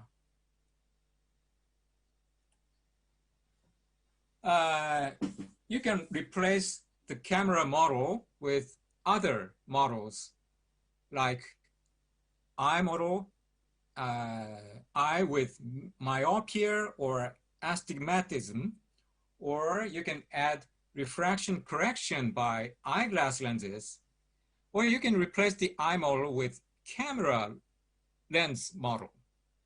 And lens effect can be rendered to make the output scene more real. You can even replace the camera model with insect eye model. I will introduce those latest examples in the last part of my presentation. Here in this slide, I show several images that I wrote the program. And the common theme, common things in these image is vision simulated image. On the right, you can see some spreading line of light. It's called glare, and I simulated the glare, more physically based approach. And on the right is a human eye model. The left one is a astigmatism and a myopia. The middle one, center one, is the eye does not have myopia, but presbyopia is presbyopia makes the closer image blurring. And the rightmost image is the myopia and without presbyopia. So the patient can focus on the closer places. We simulated those phenomena with my eye model. Okay, first example is glare effect. And human eye produces a light shaft or light spread when you see strong light like sun or other strong lamps. And I simulated those glare effect. Okay, let me show you an example for an experiment, a physical experiment. To explore the cause of glare, I just shot light directly from a camera to the pinhole, to the pen light. And the result is the image on the right. This simple image of already has glare effect. Two kinds of spread, a circular spread and streak spread. And I attach a false eyelashes in front of the lens. Then the output image dramatically changed. So I was very sure that the cause of glare is eyelashes, or a cause of glare. There are many causes of glare, but the eyelashes are the major cause of glare, source of glare. Different direction of the eyelashes produces different direction of glare streak. Different type of eyelashes produce different type of glare shapes. This is the diagram to show the result. The right, you can see the PDF material later, and I just explain the results. The real photo results on the center, on the middle, is the real photo with the attached eyelashes. And I simulated, fully simulated the glare shape and image using eyelash image and aperture image as input. So the result is very similar to the real photo. The color is quite different because the eye model of our simulation is human eye color model. On the other hand, the real photo is, of course, the color model is in the lens or the image sensor. Those differences are the result of the color difference between those two images. This movie is an application of glare. I just borrowed a light intensity distribution data from a headlamp company, and I made this image. This is supposed to be high beam headlamp, so the glare is very strong at the front of the car. Okay, next example is eyeglass lens simulation. I will talk about a couple of assumptions to demonstrate the human eye vision simulation. The target material of this application is eyeglasses, especially progressive addition lens.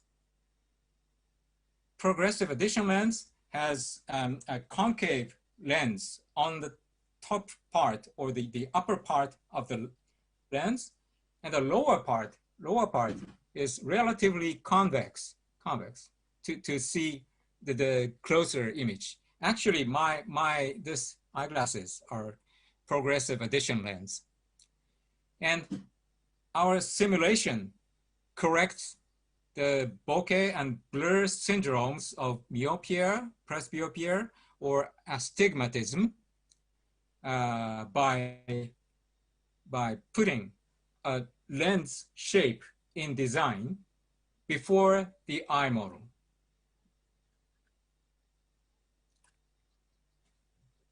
Okay, this image is the result of a lens just before the eye and seeing through the lens the outside or the inside the room, newspaper, and the window. As you can see, the closer image is corrected by this lens. And also, the farther image is also corrected. Let me compare. This is without lens. Both images are blurry. Oh, I'm sorry. And if you use lens, the image is clear. Okay, you can see this page with your PDF file. Next result is a kind of virtual reality type of application, virtual eyeglass simulator. The display is stereo display, and the eyeglass is stereo display eyeglass. So the viewer here is looking at a stereoscopic image on the monitor. And the system recognizes the rotation of his head. So the correct image is rendered according to the direction of the head. Of course, the resulted image is simulated. The blur is simulated, refracted is simulated. Okay, I will show you more fashionable demonstration from Silicon Studio, where I used to work with. They implemented in game library software, middleware, the bokeh effect, blur effect, and they sell this product. This is an example of the bokeh photographs that many of those bokeh are rendered with their software. Okay, I'll just skip this page. Okay. Excuse me, Professor. Excuse me, you still have 5 minutes? Yes. Okay, thank you. Thank you. I will show you 2 demonstrations from Silicon Studio company.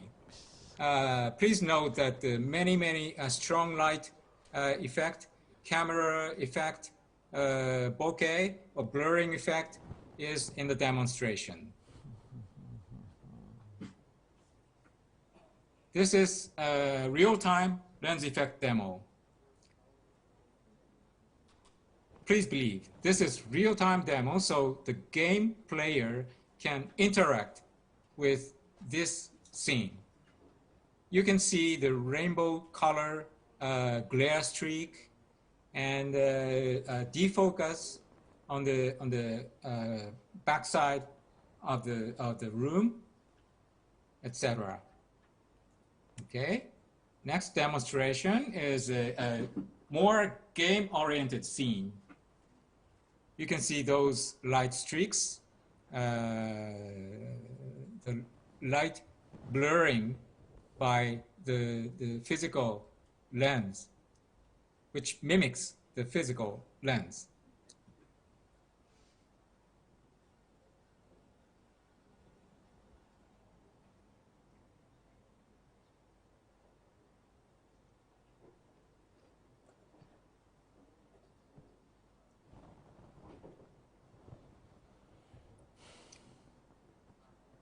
Okay, my last demonstration, or last example is insect eye model.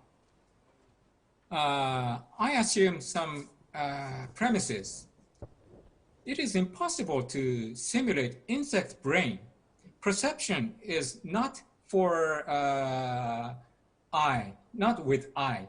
Just you need brain to perceive, for recognize things. And to simulate insect vision, we cannot simulate insect brain. So we separate the problems. We focus on optical system of insect. And through the signals, through the optic nerve signals are running along the optic nerve, and brain is human. That is my assumption. So the eye is insect and brain is human. So that's the assumption of this method. First example is color perception. Insect color recognition is quite different from human.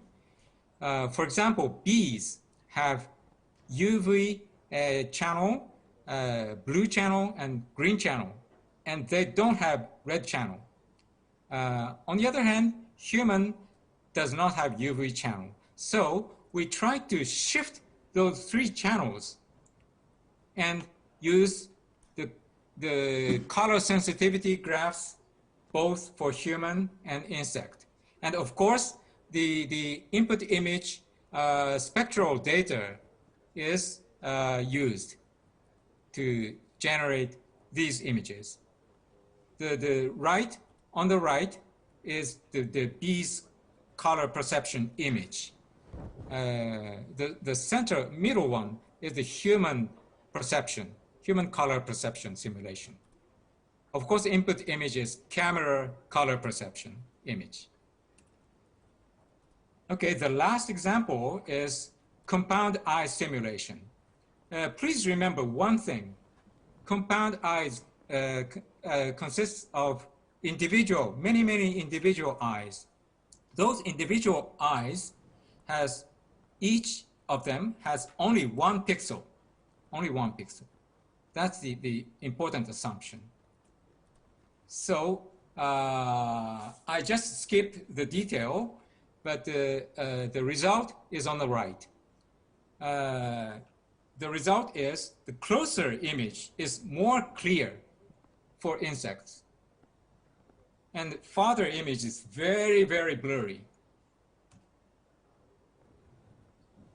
So I show 4 images to simulated images from long distance to short distances. When the distance is very short, the insect image is relatively clear. Okay, let me conclude. I introduced computer graphics simulation technologies. Visual simulation is to make people understand phenomena. On the other hand, vision simulation is to know how human beings or cameras or even insects see the world. And this is an important message. It is fun to explore vision systems as well as computer graphics. Thank you very much. Well, thank you very much. It's been very interesting. This is another science, but this is opening our insights to the world that the media science, we can learn from the nature, from the zebra, from the aurora, from the water droplets, from the eyes of the insects, from the bee. Wow, this is very great, Professor. Well, ladies and gentlemen, we have 10 minutes for the discussion, for the questions and answers. Please write your chats or raise your hand.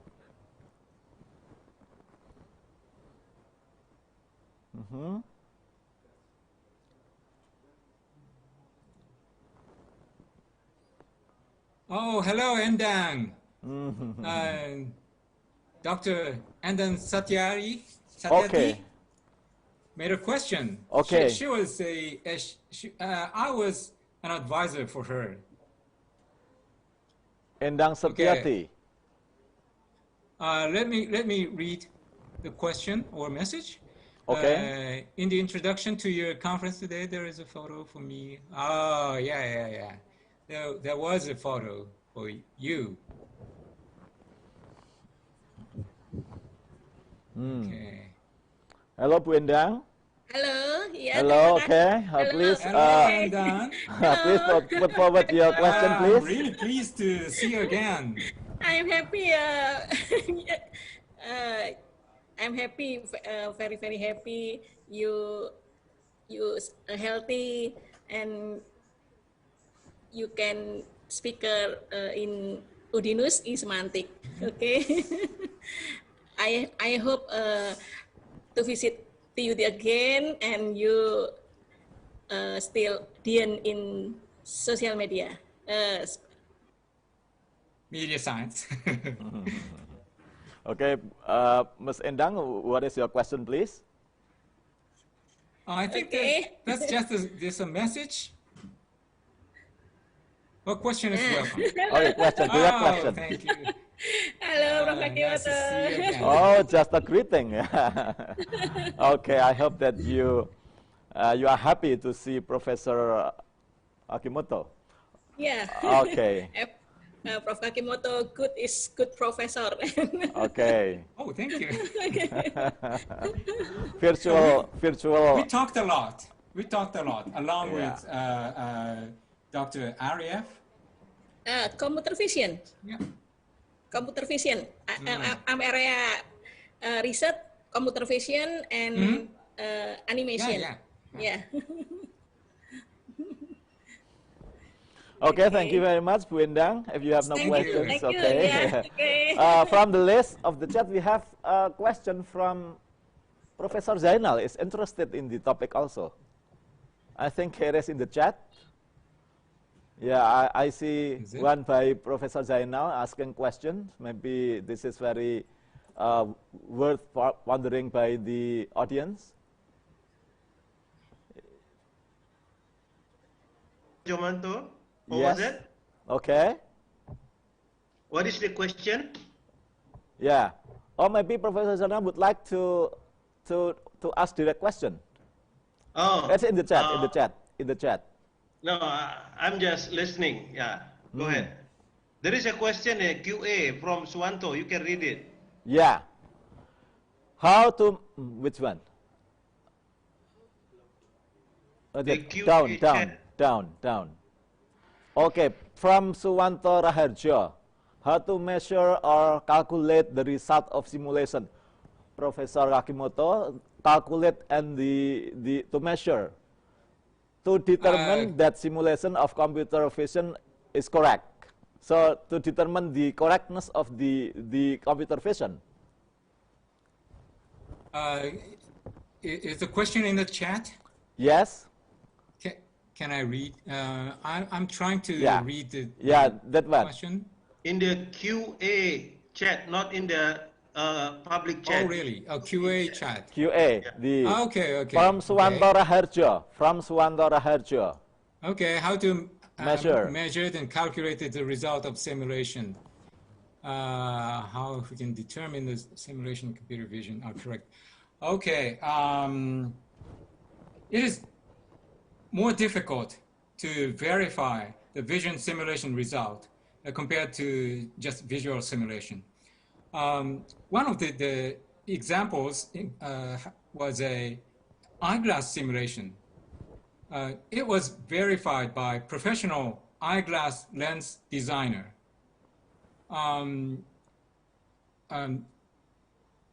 For the first, actually, the lens designers required me to develop such software that simulates the lens behavior and appearance of the myopia and presbyopia view.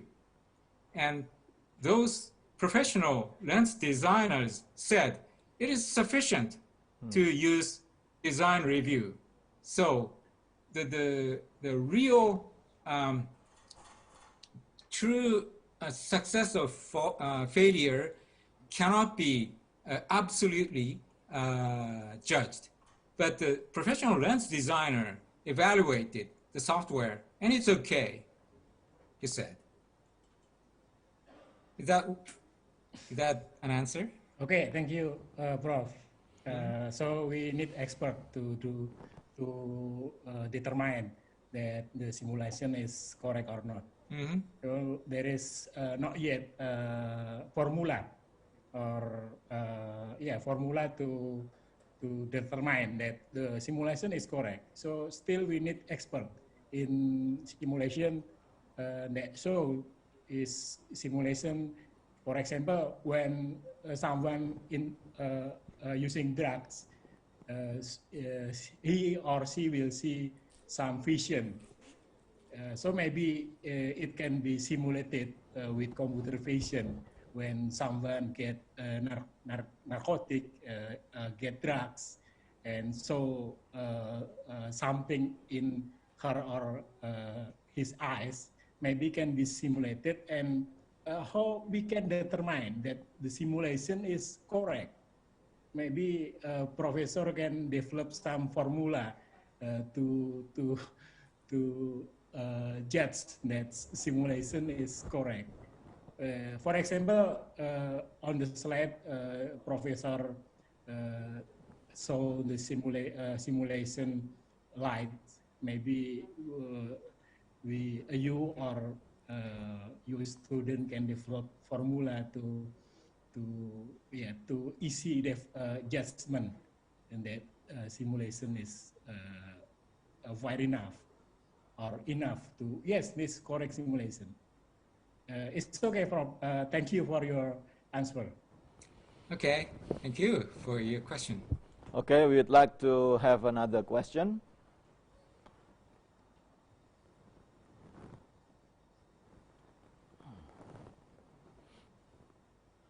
Yeah.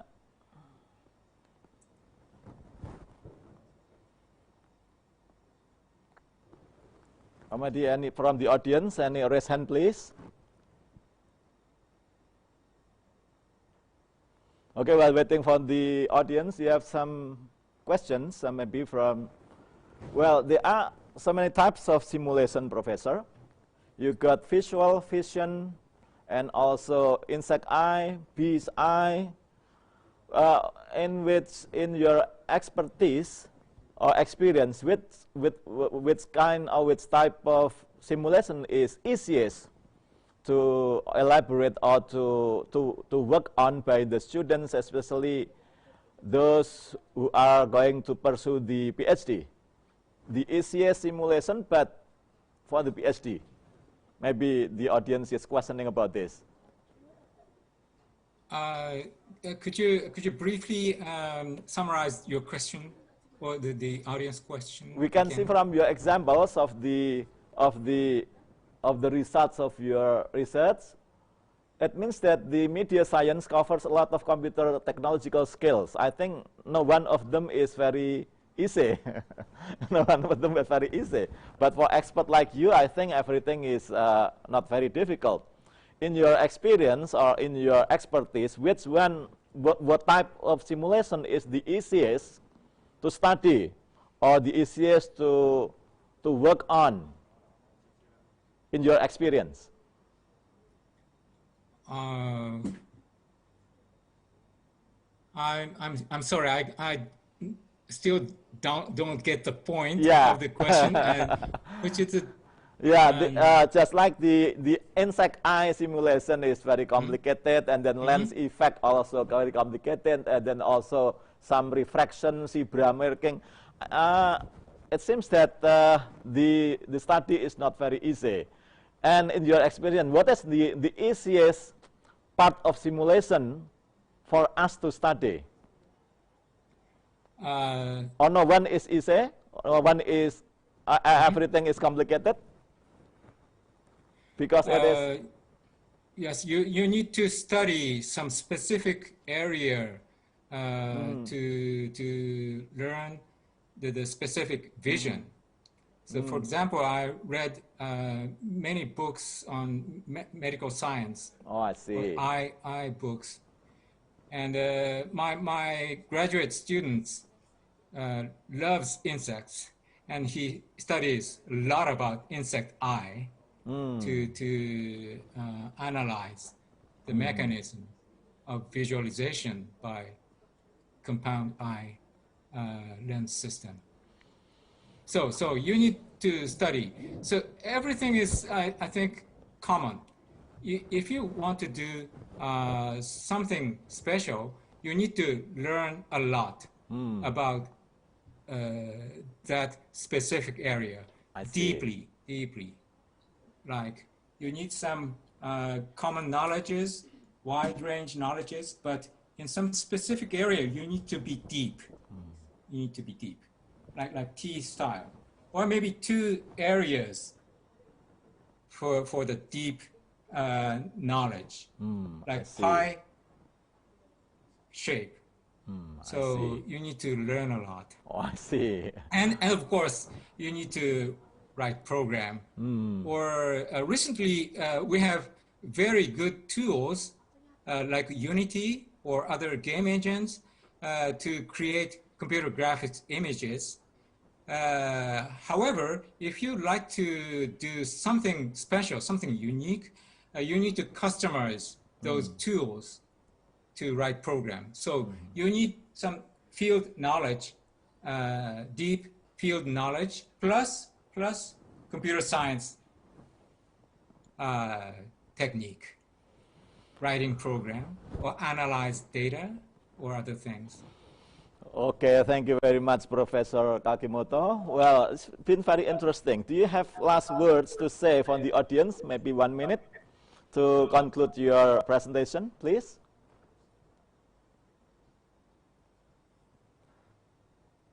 Professor?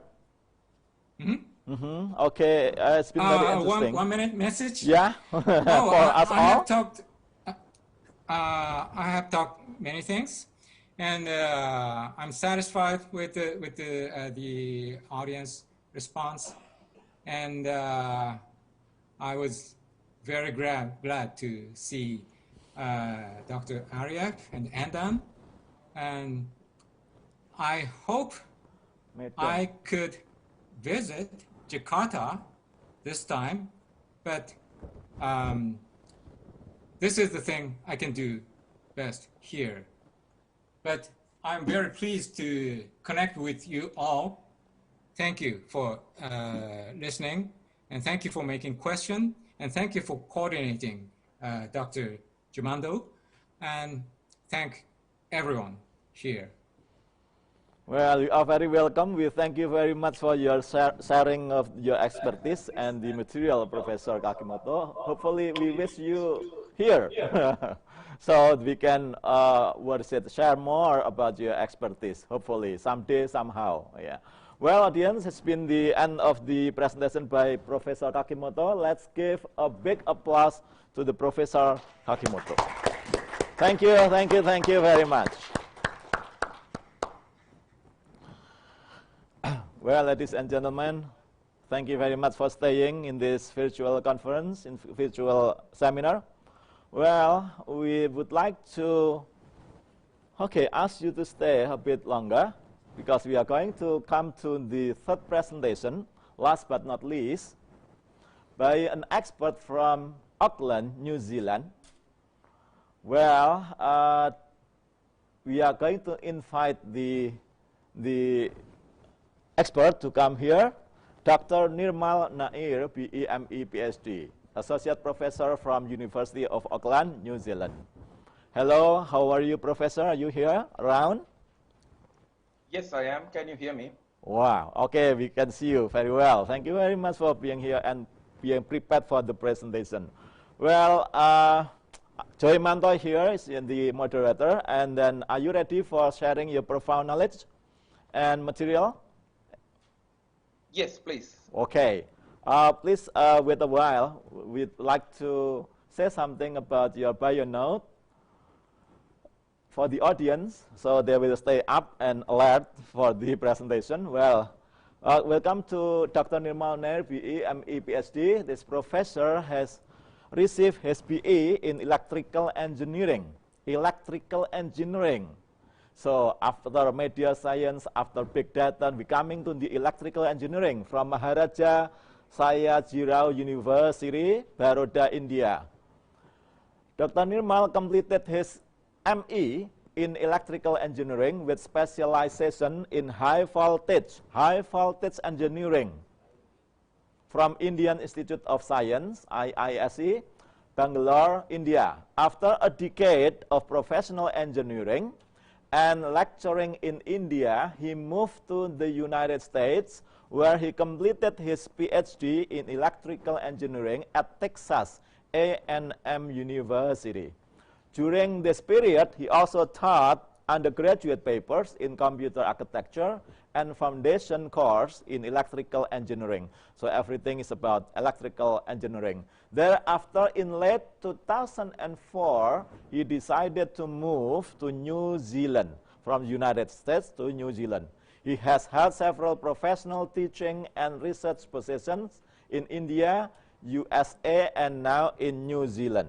Presently, he is an associate professor at Department of Electrical and Computer Engineering of University of Auckland, New Zealand. His expertise involves smart grids, power system analysis, protective relaying and optimization in the context of electricity markets, and integration of DG renewable sources into electricity networks. Well, something of electrical engineering will be very interesting topic. The audience, we will be enjoying watching and learning about this science. Well, we come back to Professor Nirmal. Okay, are you ready, Professor? Yes, I am. Okay. Okay, please prepare your, please present your material in 30 minutes time. It will start from now. Thank you very much. Sure. Can you see my screen? Yes. Okay. Okay. Cool. Clear, very clear. Okay. Selamat pagi. Is that how you pronounce? I hope I got it right. Selamat pagi. Right. So let's get started. So why am I here? Well, last year, I think during iSemantic 2019, you had a speaker, Dean Sharafi, and Dean Sharafi is associated with IEEE Power and Energy Society, which you see here. Let me just pick a laser pointer so that you can see. So this is the association. So in iSemantic 2019, Dean Sharafi gave a presentation, and he was there physically. But this year, he asked me to present, right? And that was the context, because I have been associated with PES for quite a long time. And I saw that Indonesia has recently joined in the last 5-10 years in IEEE. And I am an IEEE student member since 1989. So that goes a long way back, right? So, so I am part of this organization for quite some time. So congratulations to you getting onto IEEE. So that's the first point. The second part is, have I been to Indonesia? I've been 2 times. The last I was there just last year in Depok City. So I was there for IEEE conference, which is called as HTC. So I was there in November. So today's talk, I understand, even though I'm from a power engineering background, I thought this audience is much more from viewpoint of information and communication technologies. So I have titled a broad title, unlike the 2 previous keynote speakers, Professor Zainal and Professor Masanori, which was kind of very concentrated on their technology expertise. I would like to pitch this much more broader in the context of energy, communications, and data infrastructure all together. But I will have a particular view of the lens of resilience. I'll talk about resilience shortly, but just bear with me as I go through this. I have about 52 slides, but they are basically pictures, right? So, and this presentation is already provided to the conference attendees, and I understand most of the attendees today online are students, I believe, and academic researchers. So I will try to pitch that in that context. But please note, IEEE PES is primarily in the US, it is primarily 70% of the members are from the industry. Only about 30% are researchers. The rest of the world, it's the other way around. I mean to say, in outside region 10, we have about 80 or 90% researchers, but only 10 or 20% from the industry, right? So that is typical. But I come from an industry background, moved into academics. So you will see a flavor of both of them. But I do understand that these events are important because the research which you are going to present this afternoon and tomorrow is very important for you to present your new ideas, and it comes under IEEE Explore and things like that. So that is my only pitch for IEEE. Good choice, you've taken it, and I enjoyed it, but let's get into the presentation. So the way I'm going to pitch today's presentation is kind of this. I will really talk about last century first, before I talk about this century, right? So let us talk about electrical engineering technologies in the 19th and 20th century. Well, this picture captures it. Electrical forces rule the world right now. If you look at this picture here, this is all electricity, this is all communication, and this is all data. So in the last 125 years, we have created this world. I'll touch a little bit on how mankind has networked itself in the last 100 years again. These are submarine cables which have been put together, right, by people connecting the whole world. We wanted to speak with each other. We use radio technologies to cover across the globe. We also went for satellites in the 1960s and things like that, 60s, 70s. So that gives a bigger technology option for us to stream data and things like that. Lastly, but not the least, in the last 20 years or so, it is mobile communications and these things. So electrical technologies have really helped the world. How about electronics? Because that's also part of electrical. IEEE is an organization which starts its roots in 19th century, but IEEE started there, but electronics is a big thing. So you can see most of those technologies now. It's not only be used in consumer electrical technologies, but also in medicine now, and robotics and space as well. So everything is coming integrated together. Now, I hope all of you are okay in COVID scenario. So I just thought, this is a fantastic medium. If you look at it, starting this century, there are 193 countries in the world. We have just moved from analog to digital living, right? And if you actually think about it, without electricity, what would have happened, right? So I think this is one of the things which I want to pit for IEEE Power and Energy Society. You can see Dean's name here. I think Dean Sharafi was here. I was also part of it. So I think we put a position paper of the electrical energy industry first response to COVID. So just have a look at it. It's all available in the IEEE Power and Energy Society. So this is what we are seeing, how we are operating this system and this conference today. Without electricity, without communications, without software, I won't be able to reach out to you in almost real time. You can't see my my eye detection and insects and things like that, which Professor Masanori told. But you know what? In 20 years, we'll be there. Virtual VR technologies and things like that. This is absolutely amazing, right? So I think we can have a near life experience associated with that. So that's the only COVID story I want to talk about, but let's get back to my keynote. I'll talk about current global issues, right? So 2020 plus, what is it? And what is the tech landscape looking like? So most of you must have heard about the Sustainable Developmental Goals, SDG, as they like to call it. So today's presentation, I will touch upon a few of those things. Number 7, affordable and clean energy, industry innovation and infrastructure, climate action, and sustainable cities and communities. So these are some of the areas which I will touch upon today's presentations, right? And how electrical technologies are going to serve some of these global challenges. Now, I saw in iSemantic a whole bunch of issues around what is the future of transportation? Is it going to be electric? And so on and so forth. And there is also this vision of driverless cars. So it is EV, automation, and things like that. I think these all require a whole bunch of, technologies, which is going to be discussed in this conference, right? So I think the future is fantastic. So there are some 10 plus years.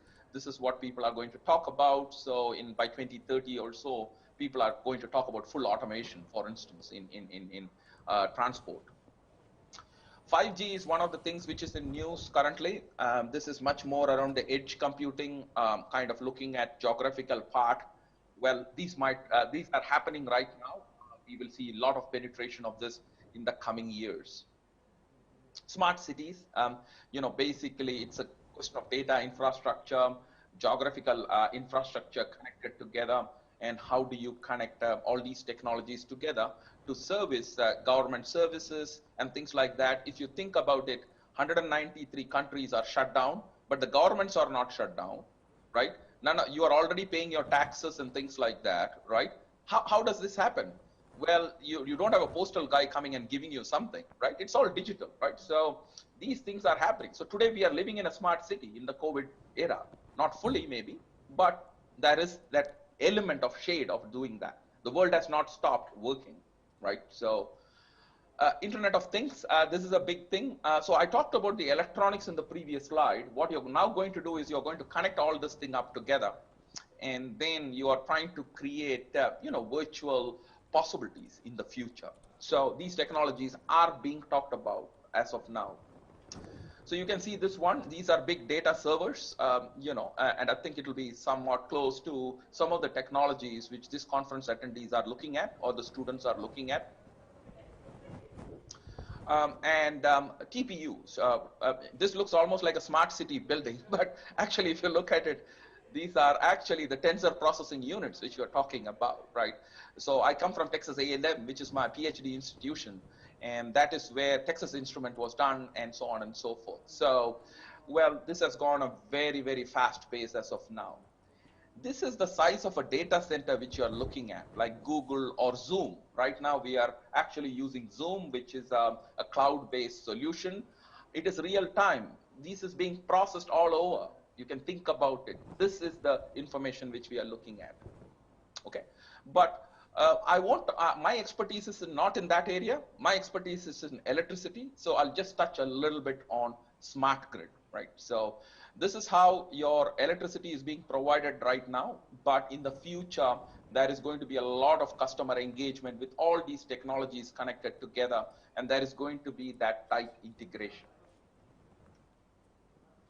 So I'll talk a little bit, I might go a little bit faster now, just to get into the depth of this, because I understand this attendees, there might be less of power system guys rather than, or electricity guys, but more of communication and technology guys. But you can have question and answer. I want to give enough time at the question, 10 minutes for question and answer. If you have anything, we can kind of cover through that. But I'll just touch a little bit on, I changed the slide a little bit to talk about resilient living. This was basically about resilient electricity. But I think in today's world, electricity is living, right? Because electrical forces rule the world. That's how I started this thing. So I slightly changed this, but just bear with me as I work my way through. So in the last 125 years, the kind of electricity grid which we have created is what is called as grid. I call it as grid 1.0, just to, because this is a IT guy, so you already like 1.2, 2.0, 3.0. So I told grid 1.0. It is primarily carbon based. It is primarily focusing on this dilemma. But one of the key part is energy sustainability. So this has to be low carbon. So these are some of countries in the world. New Zealand is about 10th in the world as far as renewable energy is concerned. I think Indonesia might be further down because I think you are exposed much to carbon as of now. But anyway, so what is Grid 2.0 going to look like? We just recently passed the Zero Carbon Act in New Zealand last year. So basically, we have told by 2030, we'll be 100% renewable generation, right? So decarbonization is gone. We will be fully digitalizing it. We are also going to democratize it. We'll be trying blockchain technologies for transactions and things like that, which is somewhat closer to your area of domain. So we'll move from a carbon world to a non-carbon world. That is the aspiration. These slides are there. I won't go much into details about this, but currently we are about 85% renewable. New Zealand is a very small country. It is 2 islands, North Island, South Island, and we have all the technologies, HVDC technologies, whatever we have done. In New Zealand, our first electricity was in 1880, around 1880. So it's about 140 years old grid. Okay, so we are pretty much there. So if we are going to 100% renewable, this would be solar, hydro, geothermal, things like that.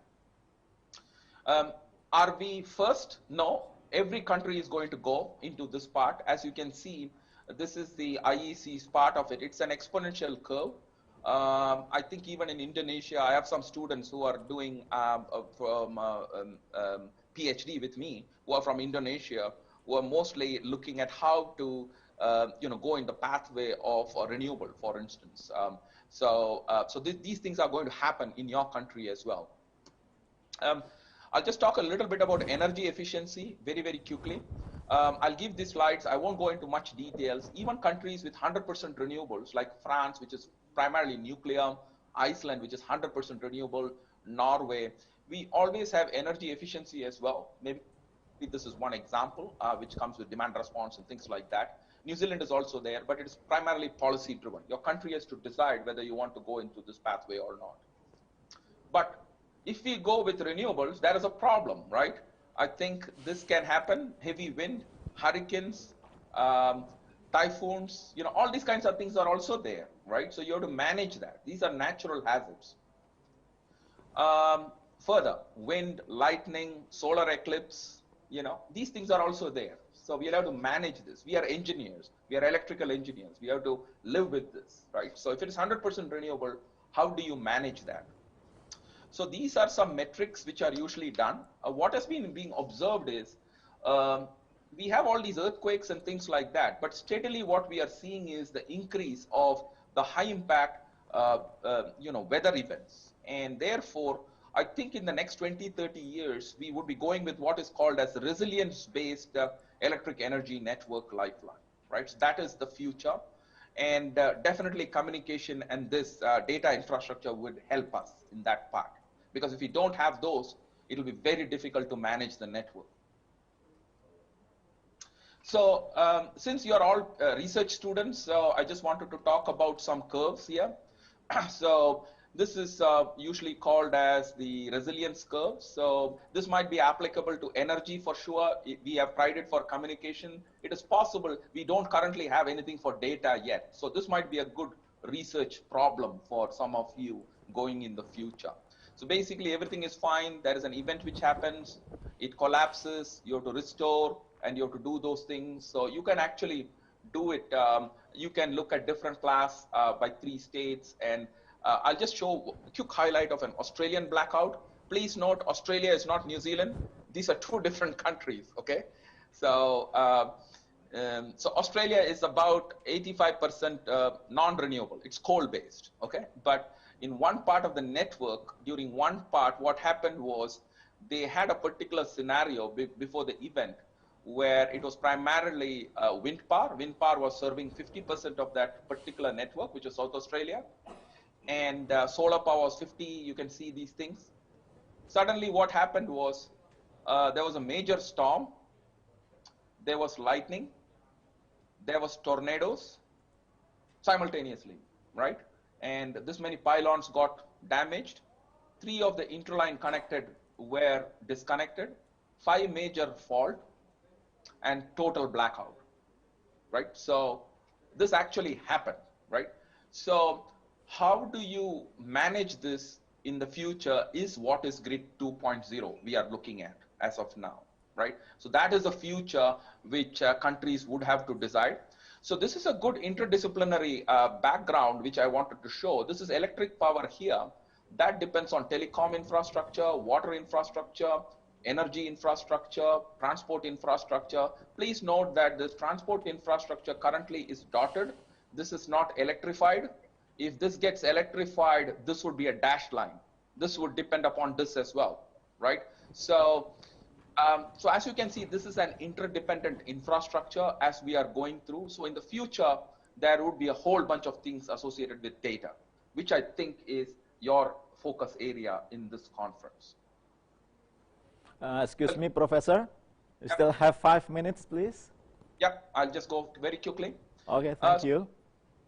The Energy Communication Lifeline project, this project, I will go it very, very quickly in the next 2 to 3 minutes, just because I think the audience might not be from the power system side, but I just wanted to show how we can do research. So we had this is for an earthquake, which we did, and this is a presentation which is available in YouTube as well. Just go and have a quick look at it if you want to get more details after this presentation. And I have fashioned this presentation based on that. And that's why I just changed the word resilient seismic infrastructure to resilience lifestyle. So this was a whole project which was funded over 2 years with the industry and with a whole bunch of interdisciplinary stakeholders. Once again, you can see that same thing which I mentioned. We had to define this. We had to pass this to transport infrastructure, road guys, government guys, defense guys, the whole lot, right? So, and most of the utility guys in the hazard, they have this map, which is, and if you actually look at it, airport, this slide is not that clear, but rails, roads, telecoms. If you look at number 1, electricity would be either 1 or 2 for restoration. Without electricity, nothing of these things work right now. So I think we have created what is called as asset reliance part, system reliance part, and we try to map this. There are some papers at the end. You can have a look at it for the power engineers, how we do it. We have to work with a lot of civil engineers and so on and so forth to understand this part. And then we could agree on the scenario. This scenario has to be agreed with the utility itself and with the government stakeholders. If they are not interested, then we can't do it. So this is the research of co-creation. I would strongly encourage all future electrical engineers, whichever disciplines, to work closely with the industry and with the government. Otherwise, your research would not be relevant, right, for public use. So, so just have a quick look at this. I might go a little bit quickly as regards to restoration. So it is possible, but most of these restorations are only possible based on the technologies which some of the people have discussed in the last 2 presentations, which is basically on intelligence-based, communication-based. So these technologies would come together, and then you could decide what is called as a microgrid. Currently, all the grid are operated together as one integrated network. In the future, we might have to divide it by microgrids. How do you do it? You need communications and things like that. On the communication side, this is usually controlled by the government at that stage. So we work closely with the network operator here. And once again, you can develop, this has not been developed so far in communication infrastructure anywhere in the world. But I think in the future, people have started to develop these same resilience measures so that we can speak the same language. Electrical guys can speak the same language to communication, can do it with software. And you can actually develop mathematical curves and seismic hazard mapping. And we applied the same techniques which civil engineers use and transport engineers use to fragility curves and things like that. And then we can do on a similar line like we do it for electricity, for communication, and find out what is the weakest communication fiber link, for instance. So we do a lot of these stuff. I just want to touch base on this. I am presenting on behalf of my research group. We do a lot of reports. You can see these things. We give it to the industry. We do a lot of conferences. These are some of the conferences which we have had. Some are industry conferences. Some are this. People here are international, so people come from all over the world to do PhD here. We do publish a lot of papers. Many of these papers are in IEEE Explore. Your paper, if you're presenting as a student who is listening to this, this will come there. I would strongly encourage you to do that so that other countries can learn about your experience. It is usually peer reviewed. And we do present posters and things like that, and associate ourselves with the industry directly. You can see this is an industry conference. So SIGRE is, for those of you who are in the power engineer, so there is only 2 organizations in the world which create standards. One is IEEE and one is IEC. So SIGRE is the European version of that. So I would encourage all your research to promote to various organizations, not only IEEE, but your industry and software guys and so on and so forth. This is strongly required. Lastly, I'll just try to summarize a very quick slide to just say where we are. I think these are the 3 questions which we are now doing for our research. Renewable distributed energy, there are 2 questions associated with that. We are looking at smart cities. We are looking at whether real-time sensing analysis can be done. And we are watching whether electric autonomous transportation is going to come in the future. Currently, as you can see in COVID, we don't move that much. So it is a low carbon world as of now. But once it comes back again, we might be moving a little bit. So if it is non-business as usual, how do you do it? So I strongly believe that energy, communication, and data infrastructure would have to work very, very closely so that we can have a resilient living in the future. So that's pretty much it. So I hope I've been giving you a whistle-top idea about what we are trying to do. I convey my regards to all of you from IEEE Power and Energy Society, which I represent. You can see my tie and all that kind of stuff. But that's pretty much it from me. Thank you. Well, it's amazing, Professor. This is another discipline, another science, significant for life sustainability too. Yeah, this is very significant for life also. Electric engineering, yeah. About tech landscape, smart cities, sensor processing units, and also asset relations. From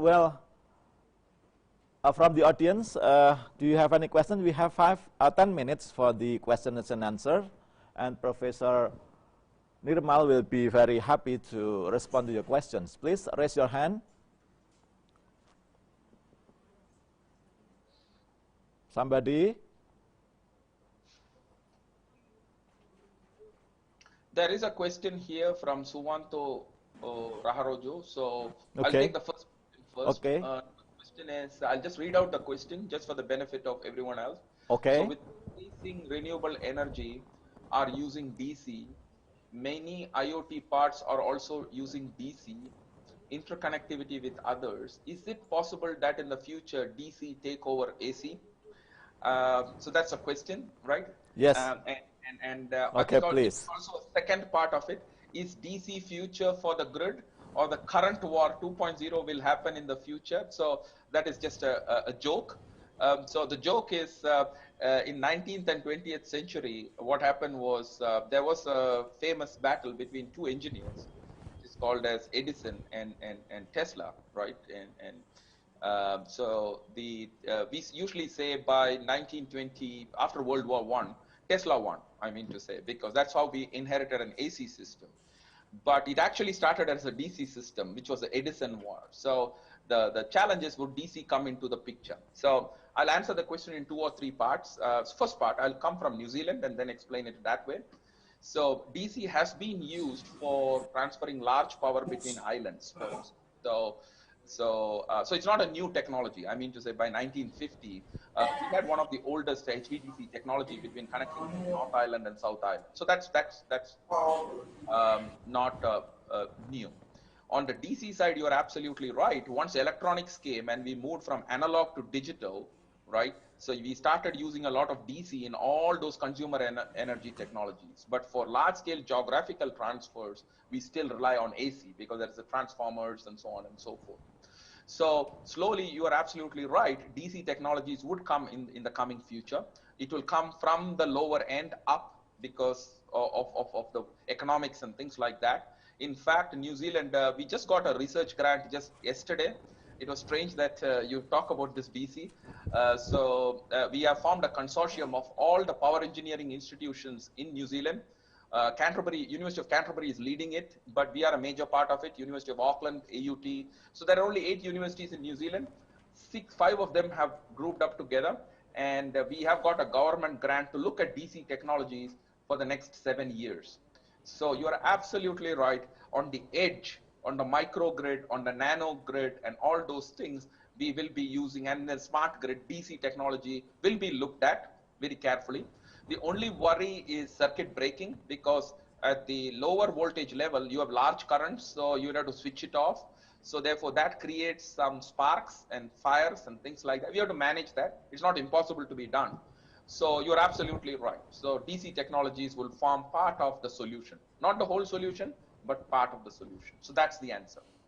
Thank you very much, Professor, and thank you very much, Mr. Anggoro Yuda, for the comments and questions. Maybe we have another question to respond from the chat, or somebody raise your hand, please.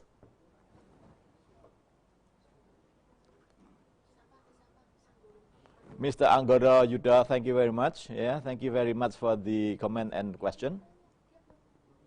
Oh. This one, oh, this is a new question. Okay, please make your question, please. And mention your institution. Good morning, Dr. Nikmal Nair. My name is Anggoro. I'm from PT Asia Pacific Fiber.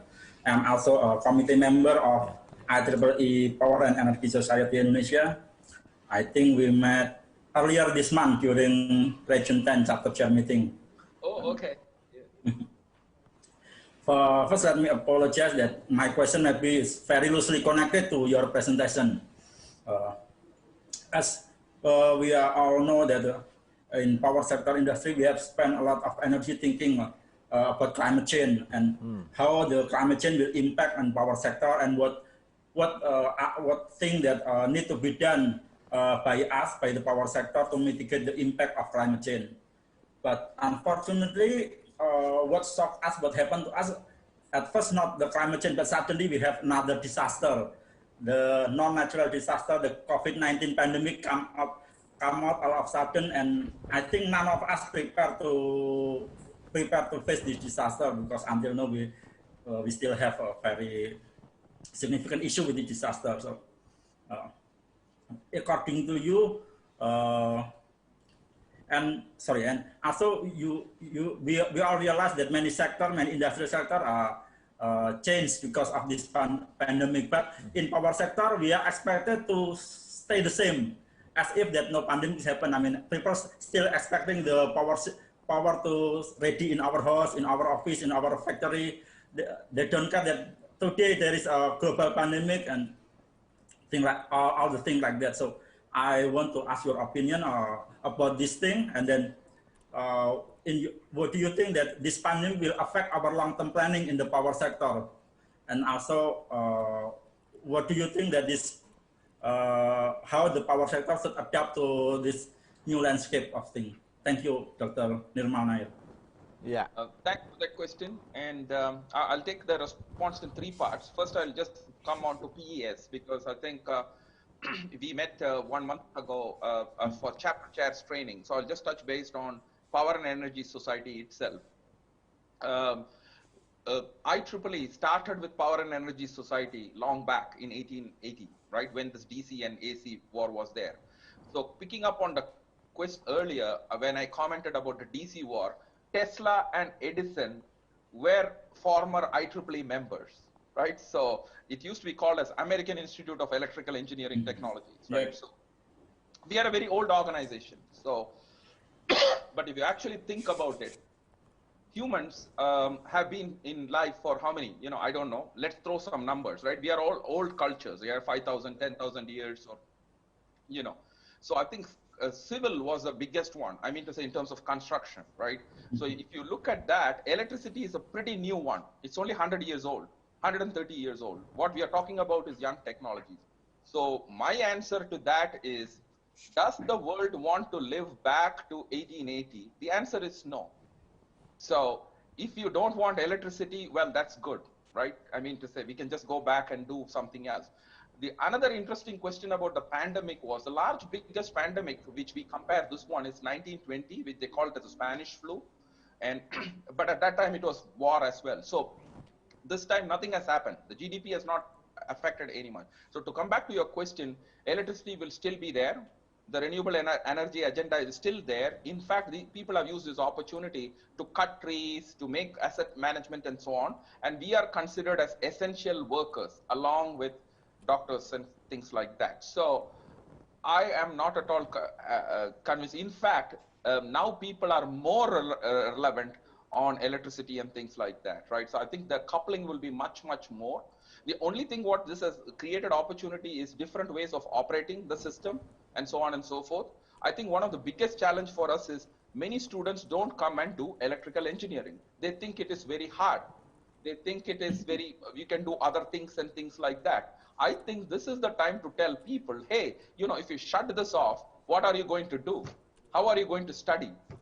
You know, so I am very, very positive about this part, not only from the industry, but I think we need to train new bunch of engineers now, right, who can speak the language. And I think electrical engineering has to change. We have to imbibe some of these technologies which are going to be talked about in this inspect, right? You know, all these things. So I think we have to go and explain it to them, but it has to be a partnership. So I think it is more around the digital transformation which we have to do.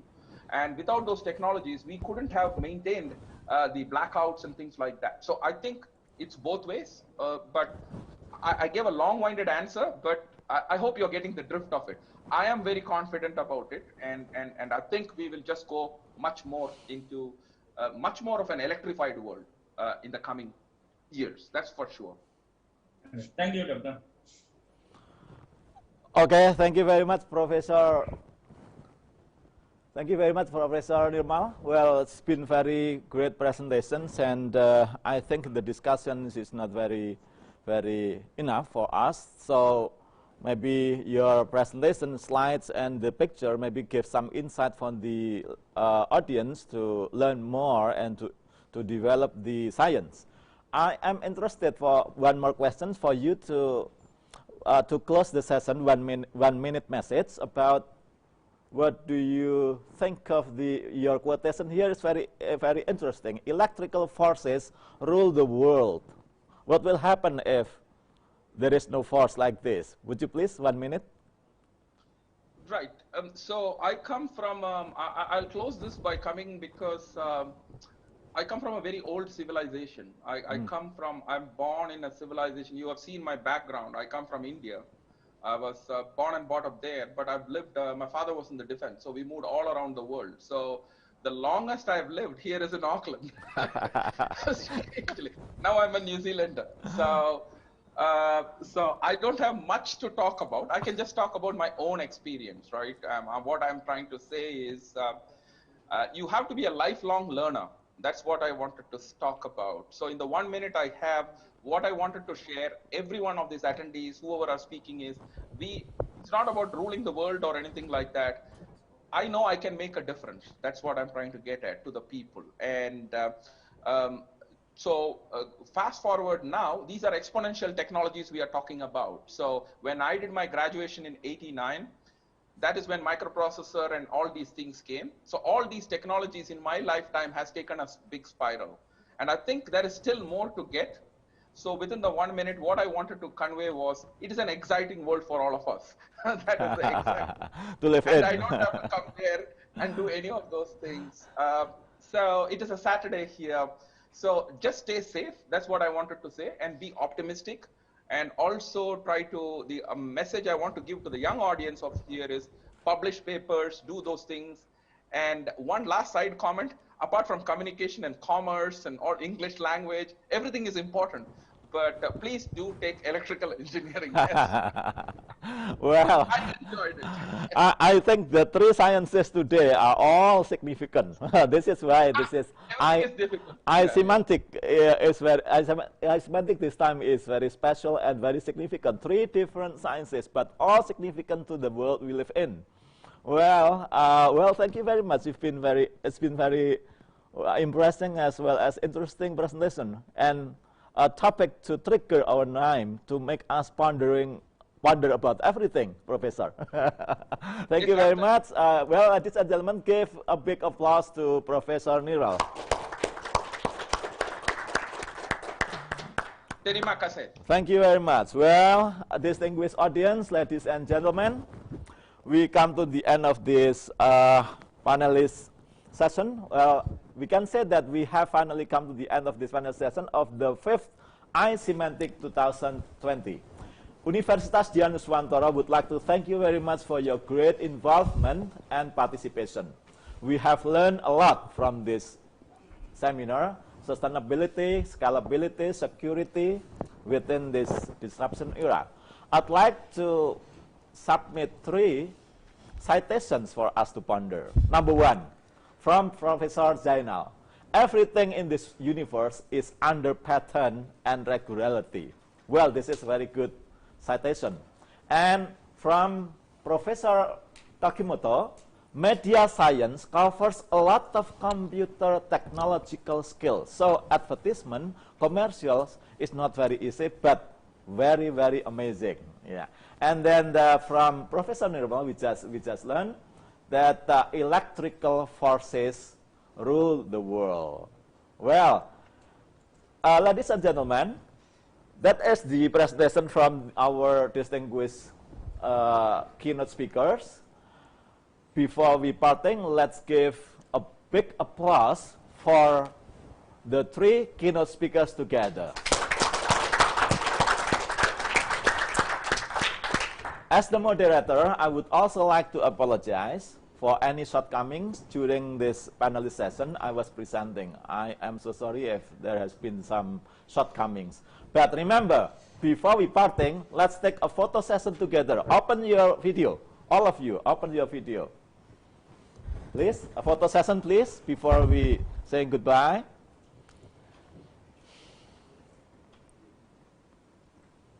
Play. 1, 2, 3. Thank you, thank you, thank you very much. Okay. Applause again for us all for this seminar. Well, I'd like to say something for the last. It is indeed easier to say hello than to say goodbye. Again, it is indeed easier to say hello than to say goodbye. But goodbye, and see you again in the next iSemantic 2021. Thank you very much. Thank you very much. Applause, please. Okay, thank you very much again. The time proceeds to Mr. MC Heri Pamungkas. Thank you. Goodbye. See you again. Wow, amazing discussion, I think. Ladies and gentlemen, we give applause on this incredible momentum. One more, please. We say thanks for the keynote speaker and the best, our moderator also. And I think, ladies and gentlemen, before we close this event, this seminar, there is some information that we submit. We would like to inform you that the parallel session or author presentation session day first will be held at 13 until 15:40 by Google Meet platform. And in parallel session day tomorrow, we would like to inform you that parallel session or author presentation session will be held at 9 until 11:30. And for the participant, the certificate will be sent by email.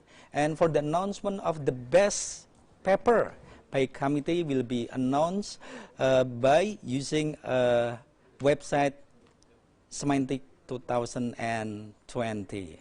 Okay, ladies and gentlemen, I think finally we get to the last session in this event, that is closing. Let's close this event by saying Hamdalah. Alhamdulillahirabbil alamin. Thank you very much for your kind attention. We do also your apologies for all of the inconvenience. The last one, kesepian tanpa kekasih. Cukup sekian. Terima kasih. Wassalamualaikum warahmatullahi wabarakatuh.